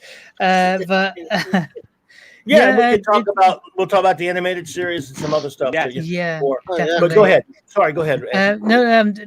Just that really, and Green Lantern he's a very interesting character with so much depth and history, and especially with the revival via Jeff Johns and Ethan Van Sciver, it sort of reignited the passion for the character, and not just for me, but for a lot of people as well. So it's great to explore the Lantern universe, and excited to look at it further. Yeah. Well, I appreciate that, man. And well, let's see here. Our new friend who popped in, I hope will return to the Global Geek Gang or any other time. Eric O'Sullivan, man, it has been a pleasure, and I'm so honored that you joined us, buddy. Any closing thoughts about Green Lantern, brother? So first, personally to you, Mike, thank you and gratitude for having me on. This is one of my, so this is only the second time I've ever been on a YouTube. Yeah, Really? Paulie had me on his show for a meet and greet. I actually got on EVS at 4 a.m. once. That was Really? fun. Wow. Yeah, that was It's fun. great to actually officially meet you. It's nice to meet you. Yeah. Yeah. Dude, I knew we haven't got to talk or any. We talk I in chat, did. but You gotta hang in this more, buddy. But I continue. will. I got Wednesdays and Thursdays off. That's I'm a chef. Oh well, And, Cool. man. yeah. You were And, invited to the Global Geek Gang anytime, brother. But you. I know. continue. And Continue, I'm sorry. about Green Lantern, it's been ever since Super Friends. He was my favorite Super Friend, and he had the most fantastic power. He had the best, you know what I mean. He was my favorite comic book. I always was drawn to it, and I'm glad I grew up with Green Lantern. You know, and he's got a great gimmick and just the variety of people and characters, and it's the sci-fi. And it's great. And it's brought us all together here today to talk about. And namaste, and thank you very much. Dude, thank you. No, thank you for bringing what you brought to us, man. We really appreciate you, sir. When we Nick had to run, but Nick, I see you out there, brother. We appreciated you, man, hanging with us. Our buddy Raymond Feliciano, King Dolphin. What do you, any closing thoughts about Green Lantern or anything else, brother? Green Lantern's one of my favorite characters. And yes, Clobby, I'm older than you. Just keep that in mind. You're older than me? Oh, come on. You're a classic. Yeah. 60. I'm 95, but go ahead. So, it feels like that sometimes, doesn't it? I thought you were 69. So. Raymond, go ahead, buddy, because I don't let Raymond. You're also a Legion fan. We need to talk. We need to do that one of these days again. my favorite characters. I didn't like the Parallax arc. I stopped reading then. Yeah. Where there's so many things that I love about Green Lantern. I agree with everybody that Rebirth really energized things, but like you, with this modern crap, I haven't caught up at it. But I read up to about Blackest, Brightest Day, Blackest Night. Yeah. And one of my most recent lines during the new 50 screw is when Orion tells him to put that toy away. Oh. Wow. So Orion had he didn't care about the fact he had a ring. But yeah, Green Lantern's the best. Just a great character. Well, thanks for having me on, Paul. Dude, anytime. You're welcome here at the Global Geek Gang, my brother. Okay. The great Lord Thoth, dude, I just cannot thank you enough for hanging with us, buddy, because I know you are a busy man. Yeah. It was my pleasure to be on. I wish I could have been here from the beginning. It's great seeing all you people join us in the love of a character that's become like synonymous with pop culture in a lot of ways. It's great to see how he's grown from one character into hundreds, and there's lots of diversity. There's lots of sexual orientations. There's if you want to be diverse, if you want to have somebody representing you out there, that you just got to throw a green ring on, put some green tights on, and you're a Green Lantern. And that's one of the things that really attracted it to me. When I was growing up, I used to run around at 7 years old and wearing my grandmother's towels around my neck, tied around my neck, and I used to take my paper or my green crayons and cut out a ring on my grandmother's pad and put tape around it and go around and going, hey, I'm Green Lantern, and up and down the banisters and swoosh around. I used to drive my grandparents crazy. So it's been one of the things since I was a young kid. He is my favorite superhero of all time. Mm-hmm. He's probably one of the reasons why I joined the Air Force as a young man back a couple of years ago now, and then later on became a law enforcement officer. And it's that whole ideology. As a man who's been in a fighter aircraft, I can say for absolute certainty I can understand his mindset. that he is one of those ones. He's a daredevil. He's out there putting it on the line and at the edge of the universe, and that's why he was such a great Green Lantern, because he completely accepted the role. And that's in a lot of ways, I think, what made him the greatest Green Lantern of all time is he accepted the ring. He accepted the role. He knew that he could put his life on the line daily, hourly, minute by the minute, whereby he might die, but that he's already served his country. He's already served his world, and now he's serving the galaxy and the universe as a Green Lantern, and that's why he's my favorite. He's got the ego, he's got the attitude, but boy, I tell you, when the chips are down, he would sacrifice his life for any one of his comrades and for anyone out there. He's a true hero, and I think that's one of the things that's lost in society today, is what makes a true hero. Yeah, you've got Superman, but he's a god. He doesn't really count. You've got Wonder Woman. She's an Amazon. You've got, Batman is a man. But you give a guy a weapon, and the whole reason that the whole thing that makes him a hero is, sometimes you got to use it, and sometimes you don't. And that's what makes him different than everybody else, is determining when you have to use force and when not to use force. And that's why I love the character. And so I really appreciate you inviting me aboard here. I know I tend to be really talkative, so I apologize for that. Post live stream. No problem. Thank you for letting me be a part of this. And I love it. Thanks, guys. Dude, I really appreciate you, man. Really, I love what you said there. Now, again, I want to before we give our closing remarks, there, brother. I want to say a shout out, everyone. Let us all give some love to the wonderful Raquel Briggs, my first officer, because this was her idea. This show was her idea. A couple weeks back, Raquel. Sorry, I didn't mention Raquel. I love you. I'm sorry, I forgot to mention it earlier. You know how crappy my memory is, Raquel, but I love you so much. I hope you haven't run off yet, so I hope you're hearing this. This was all thanks to you, because you came up with it, and we appreciate you. We all love you so much, my wonderful number one. So you're the best. And Jed, any closing words before we say goodbye? Oh, well, here's my thing. Okay, you're done. Just kidding. Good. I don't know. If you look at our icons on here, we got Golden, we got 3 different generations of Green Lanterns in our tags there. Me, Ash, and Clobby. I got Guy in Ice, and he's got modern day, Ryan Reynolds movie, and you got Golden Age. I think that's an awesome thing, because it shows the different generations. Even though I didn't agree with a lot of stuff in the movie, I think it's because, and that's Ash, because that's how he's got to do it for the first time. You know what I'm saying?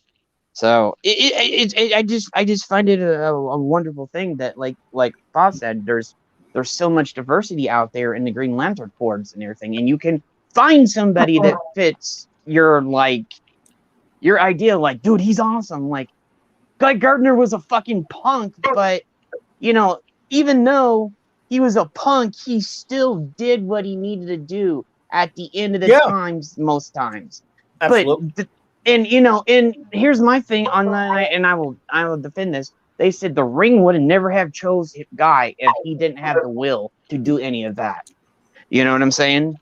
It tells him for a reason. And then when he became like in recent stuff, he has the blue ring, and now and then even at one point he had the red wing. So this is what I say to Rick. How, I mean, like, not how. Guy is like how they, like, I'm gonna say this. He's a very important part of Green Lantern history and everything else. Like, you couldn't do, like, we wouldn't be talking 20 years later down the line with One Punch, the One Punch, if, Hal wasn't a very important part. He was the joke, but most of the time, if you need somebody to have your back, there would be nobody better than have Guy, because Guy would have your back and go in there with guns blazing. You know what I'm saying? Well, that's what you're saying there. That speaks to, when you say Green Lantern's my favorite character, it can mean a lot of characters, and I think that's so. I'm Hal's my favorite, but and Guy is yours, and other people like John Stewart. Point being, when you say that, it encompasses so much. I like to say Green Lantern is not just one character; it's a wonderful concept. Yeah, it's a brilliant idea. Yeah, and it's just not one character. It's a diversity of characters, and it shows that in the picture you have in the background. They're all different species, types of races, everything. And they're like, Star Trek. Yeah, and then they're like, well, oh, you guys hate diversity, dude. We go look at the stuff we've loved for the last, I don't know, 60 to something years. There's tons of diversity. You guys just didn't see it, you know. I refuse to see it. You're too blind. But I want to say thank you. I know I can go on the spiel and talk, but I wanted to say thank you to everybody in the chat, Raquel, everybody here. Eric, you're invited on our stuff anytime you want to. Okay. Yay. On me and Ash's and Retro's channel anytime you want, dude. Okay. Cool, thank you. I gotta say that. And everyone, there are links in the chats to both Ash's and Jed's channel, which I love to hang out over there with my good buddies Jed and Ash. Oh yeah, and then speaking of that, on Sunday, I am dropping the bomb right now again. For the second week in a row, we're gonna have Robert Meyer Burnett back on our channel. Yeah. Okay. Yeah. I love him. Yeah, and the how this links in, Mike is gonna be there with Raquel too. So we're coming back. It's gonna be Star Trek with Robert Meyer Burnett Part 2. What do you have on R&B to bring him back for a second time? You must have something on him.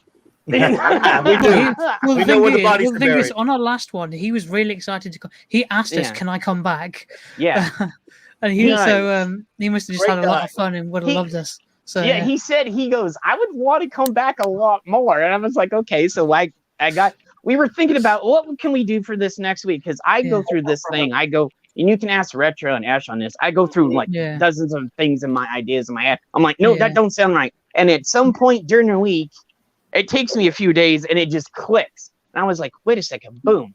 Okay. Because the guys throw out ideas, I run them in my head and everything else, and everything goes through. So yeah, so we're gonna have Ash, me, Mike, Raquel, and I'm trying to, because here the thing that hurts me, we only have limited space. So you know what I'm saying? So it hurts. So but Eric, I will say this, and Thought already knows this. You guys are welcome anytime. Okay. I'll talk to you later, Eric and Thought. I'm going to talk to you about some stuff to you later. Cool. I know R&B knows me. I'm actually I was one of his first members that joined when he threw up the when he finally got monetized and figured out how to do the membership for his channel, which took like 2 weeks, which was funny. Yeah. But that's great. I'm proud of you, Jed, because that's awesome. Getting a guy of his caliber. I will say this. I will say this right now. I could never get him, so that's pretty good. I will say this right now. Let me know. I'll ask him. Wait. I'm gonna say this now on stream.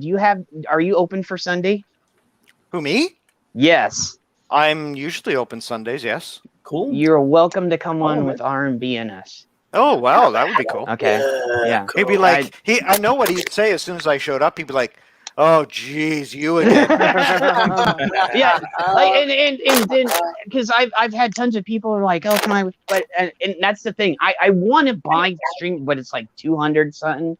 Like I don't have that money right now. So I'm like I said, we're trying to slowly build the channel up, and I'm trying to figure out ways to like get monetized and all this other stuff. So it's a slow process, because this will would this be number 8 this week? Yep.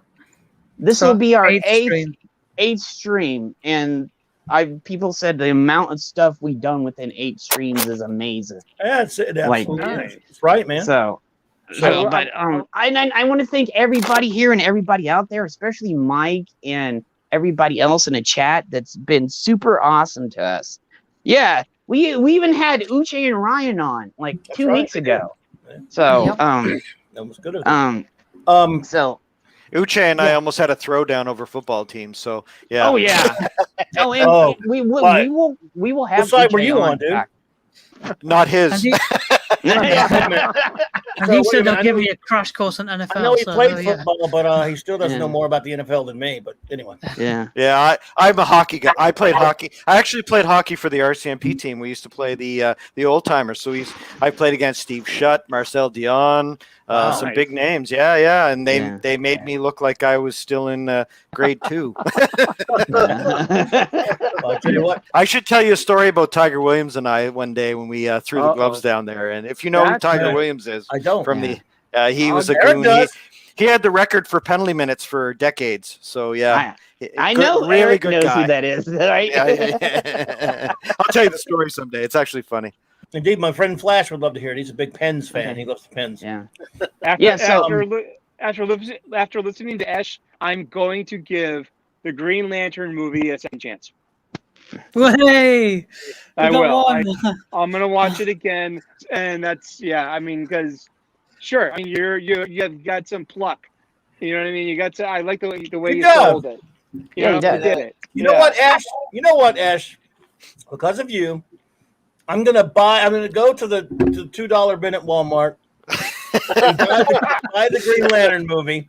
You could find it there too. The Blu-ray will be in the $2. I Blu-ray. thought it'd be 50 cents for the Blu-ray. And so, because I need a coaster for my table. Oh my god. I'm just kidding. I'm gonna watch it again. I'll give you a secret to watch it, Green Lantern. So you fast forward it through the first hour, then you're on OA, so you watch it for 15 minutes, and then you fast forward it through the last hour, and you're good. A lot easier, absolutely. And you try not to look at Tim Robbins too much. Oh yeah. But although I must say that they did a pretty good casting of Carol Ferris. I know, Yeah. I'm sorry, I'm dropping it again. Blake But Lively, I like Blake Lively. I think she's a great actress, and Yeah. Ryan Reynolds could do no better than to find his soulmate in her. I know the family. His brother is a Mountie, and so they are truly true loves. They're great, and they're one of those rare Hollywood couples that I think will last after what happened with him and ScarJo. And I think that it's great to see him happy. You could tell he's happy. Every time he goes on Facebook and picks on Wolverine, I'm just howling, laughing, because he is a true comedian. So anyway, that shout out to Blake Lively. And those two are one of the reasons to watch the movie, because they're great actors. yeah. Ash, you did a fantastic job, as Raquel pointed out. She noted you did a lot of research on stuff like she does. Unlike me, it just wings shit, said screw it. I remember that. I watched it. Let's talk about it. But you guys do the research and the legwork, and I appreciate that, because I'm an imbecile who can't do that kind of thing. Yeah. And I apologize for interrupting you like several times. Oh, no. You did a kick-ass job there, and I appreciate that. You did. I'm like Clobby. I was winging it too, and boy, you made us look pretty. You could tell that we were winging it compared to you, man. That was awesome. Ash, spectacular, brother. We appreciate Well, me it. and Ash, even on Saturday nights when you guys are doing stuff, me and Ash are still putting in more work before that, because Retro already goes to bed, and me and Ash stay up for the Star Trek show. Well, it's still early here, but we stay up for the Star Trek show, but we're doing stuff in the background trying to prepare for the next day. Yeah, so. You all rock. Well, I want to say some goodbyes to our wonderful chat here. Of course, the magnificent Raquel Briggs. Number one, I love you. Most wonderful, beautiful, fantastic first officer in the fleet. And again, everyone, join us Saturday night, 9 p.m. Central, or as always, Saturday night Star Trek. We've got some great Trek for you this weekend. And if you haven't been there, Eric, or any of you, we have a fantastic time interacting with our chat. It is just, and she makes it so much fun. I love you, Raquel. She's amazing. I want to say shout out to the wonderful, beautiful Purple Valkyrie and I think Purple, we're set up. We're going to be doing Monday night. She's amazing. She came up with a great idea. She joined me last night, and I was looking for a topic to do for my Monday night Mark C comic show. Got to doing that. I had so much fun doing the Hall of Fame the other night. So we're gonna do. We're gonna talk about comic book villains. I believe that is correct. Are we set up for Purple for Monday night? I hope so. And of course, Open Geek Talk on Wednesdays, and back here with the Global Geek Gang next Thursday, my friends. Shout out. I love you, Purple. Thank you. Of course, R.N. Feliciano, Eric O'Sullivan, Jed, Retro Dicky, S. Singh, and Lord Thoth. I'm going to say goodbye to our wonderful friends in the chat now. Brightest day, a new pal popped in. Hail. It is so great to have such a Green Lantern fan of your statue, my Hey, friend. Chris Persia, how you doing? The great Chris Persia is here, master of the wrench. Good to see Purple you, my buddy. Valkyrie. You can't the best looking British person on YouTube right there. Purple Valkyrie. I love you, Purple. Wait. Was Dr. Hookamucky here today? I think he was here. Dr. Hercule. There we go. Oh, my good. Sorry for that, everyone. How long do you think you can keep that going without passing out? It hurts. Our great friend, Put it to the test. absolutely. Great friend of the channel, Mark D with a C. Thank you, buddy. Thank you for being here. Your Muslim uncle was here earlier. Hey, my friend. Thank you for being here, bro. It's great to see you. Hello. Who else was here? I think Raquel Briggs was here. Who? Never heard of Raquel her. Briggs was here. Never heard of her. Who's that? No, Alex James, my friend, was here. Pat S was here. Hey, Pat S. Yo, bro. Appreciate You you, said brightest day, right? It was great to have him as part of the chat. I did. I'm honored to have you join us for the brightest day. There were so many. There were many others, and everyone. There he is. Where's our Aaron Feliciano's Hey, brightest beautiful day. wife? There is. She's busy, right? I'm sure she's busy this time of day. There he is, Hey, Dr. Dr. Hercule Monkey. You know, because I'm senile, I can't remember all the names of everyone who was here earlier. Everyone, Dee Dee Myers, I think, popped in. My good. I like to say them all. I like to say them all, but you know, I do forget them sometimes. So I like to say thank you to the brightest day he subscribed to my channel. So thank you, brightest day. And yes, please like and subscribe. And again, you can find many great channels in my description below. I'm still not there. Do you have a channel? Mark D with a C was my 47th subscriber with only one video. Dude, I'm putting yours in there now. Please go if anyone has that link. Please find. I think more. Chris Persia has been awesome. He threw my link in there. Thanks, Chris. I appreciate that. Oh, thanks, Chris. Well, dude, I would put it in my description. I guess I just didn't realize you had a channel because you're always a guest on some, or you're just popping in, man. Dude, I didn't know you were making vids or doing streams, man. It's one of those things. There's been a lot of talk. My wife keeps bugging me. Actually, she's the one that wants to get on here and start talking. It'd be like the geek and the normie because she's very much. Dude, you're using my suggestion. That's a good dynamic. She's a princess. She's a princess, so she would love to do a lot of Disney stuff, and she's pretty down on giving Disney a hard time lately. So she wants to do some of that. And hey, you know what? Yeah. Dude. Here's my thing. Okay, we're gonna set this up. We're gonna bring you and your wife onto our channel, okay? And we're gonna do a Disney / whatever stream to have the both of you on our channel whenever you would like to bring both of you on, okay? Yeah. Okay, so it'll be me, Ash, Retro, and you guys. Okay? How's that Geeks and sound? the normie. Yeah. The geeks How's and the that normie, sound? Yeah, because she's a VP of communications for a big company, so she's really good at she's very good at talking, and so it's pretty funny because I like to talk, and in our relationship, I'm usually the listener. So okay, yeah, she's so the boss. Whenever you want to, it won't be this Sunday. Maybe next Sunday we can set that up for next Sunday.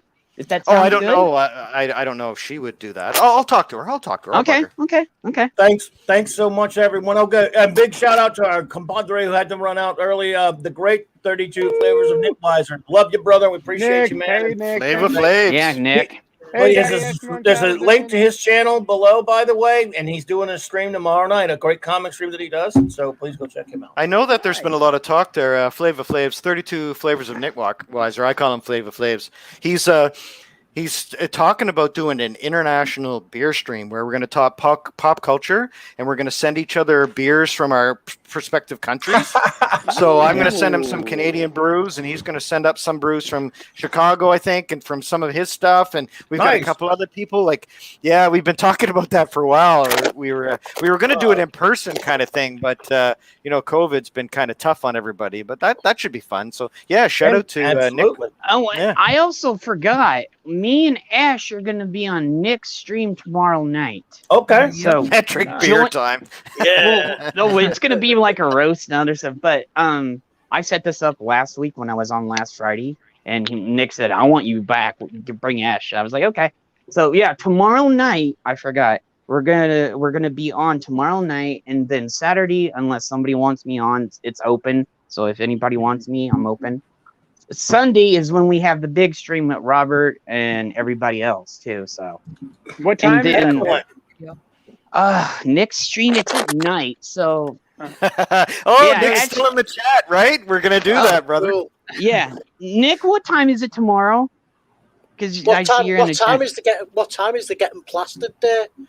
Yeah, what time is the stream tomorrow? What time we getting plastered then? Come on. Yeah. Retro, dude, you're gonna be asleep, like 5 hours of sleep already by the time the show comes on. I'll wake up for getting drunk. Oh my god, and then you're here, Sam, in the background. Shit. Hey mate, can you get me another Guinness? Get to the fridge over there, man. I'm telling you. But yeah, see, he said tomorrow 10 p.m. So now there's two different types of Guinness. There's North American Guinness and there's the real Guinness. So just so you know, you get it over there, and it's different. I think Raquel must be already having a keys. Yeah, there you go. Yeah. So don't forget that, because there's a lot of hilarity ensues, because last week was kind of wild too. So there is always a wild time when Nick's on there, when the drinks start coming out and stuff. So I like that live stream where he was like, I think I'm drunk. Wait, and get this. Nick just said it will be a Children of the Atom roast stream. And I read that piece of crap. I'm gonna roast the shit tomorrow night. Okay. I left it out of my post. I did the MIDI, you know. So I read it. Young Rippa was on that one. Young Rippa just woof. Oh yeah. You saw him lose it for a minute. It was so funny. Dude, I didn't make it in 2 pages before I lost my shit in the book. Not even 2 pages. I was just like, what the fuck? So you get what you paid for, I guess. Dude, it's a total shit show. It literally is. It's like Amber Heard went over there and crapped on the X-Men. Like,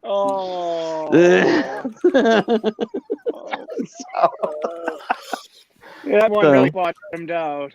Yeah. and I think, Clobby, you said you wanted to do a Legion of Superheroes chat sometime, and I thought it was just going to be you and I, but it's funny how they're all coming out of the woodwork. I've heard a lot of people are Legion fans out there, and maybe that would be a fun stream too. Yeah.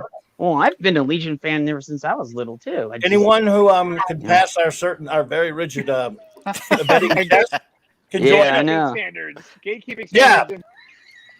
We'll give you a test. We'll do a pre-show and test your times. Yeah. Everyone's welcome. You ever see Steiner? Oh yeah. Yeah. She didn't pass the test. Yeah. You know your stuff. Are you a fake geek? What the hell?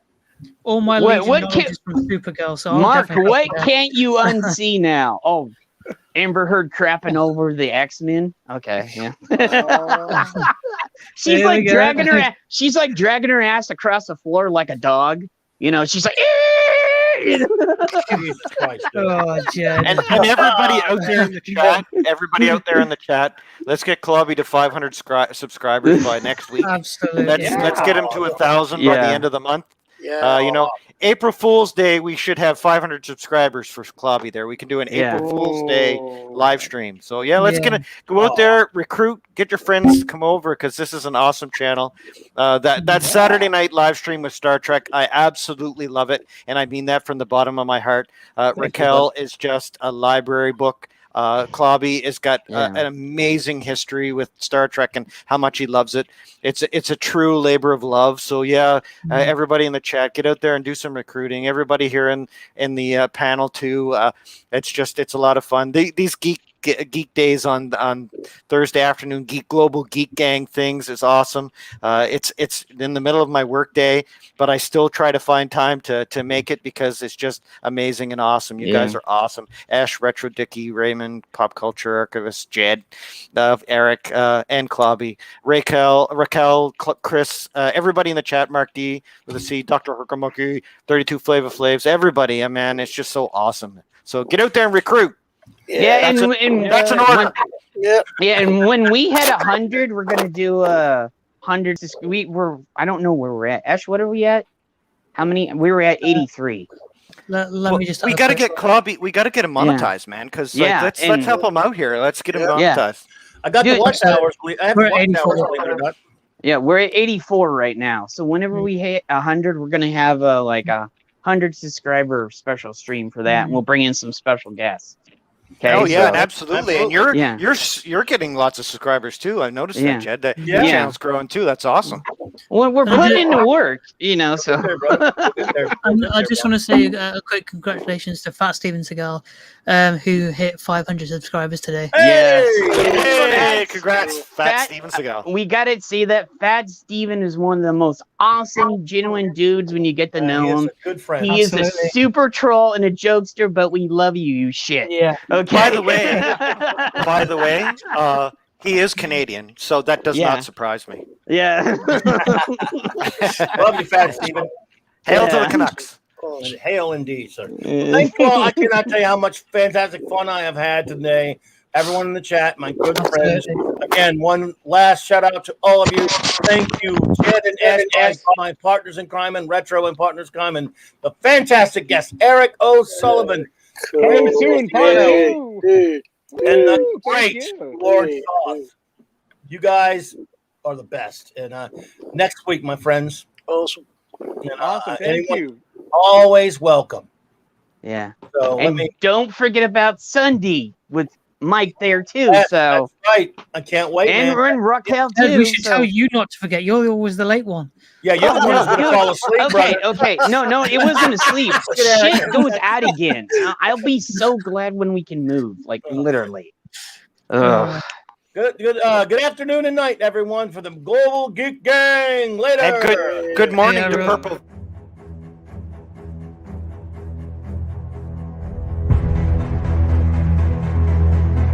Global Geek Gang.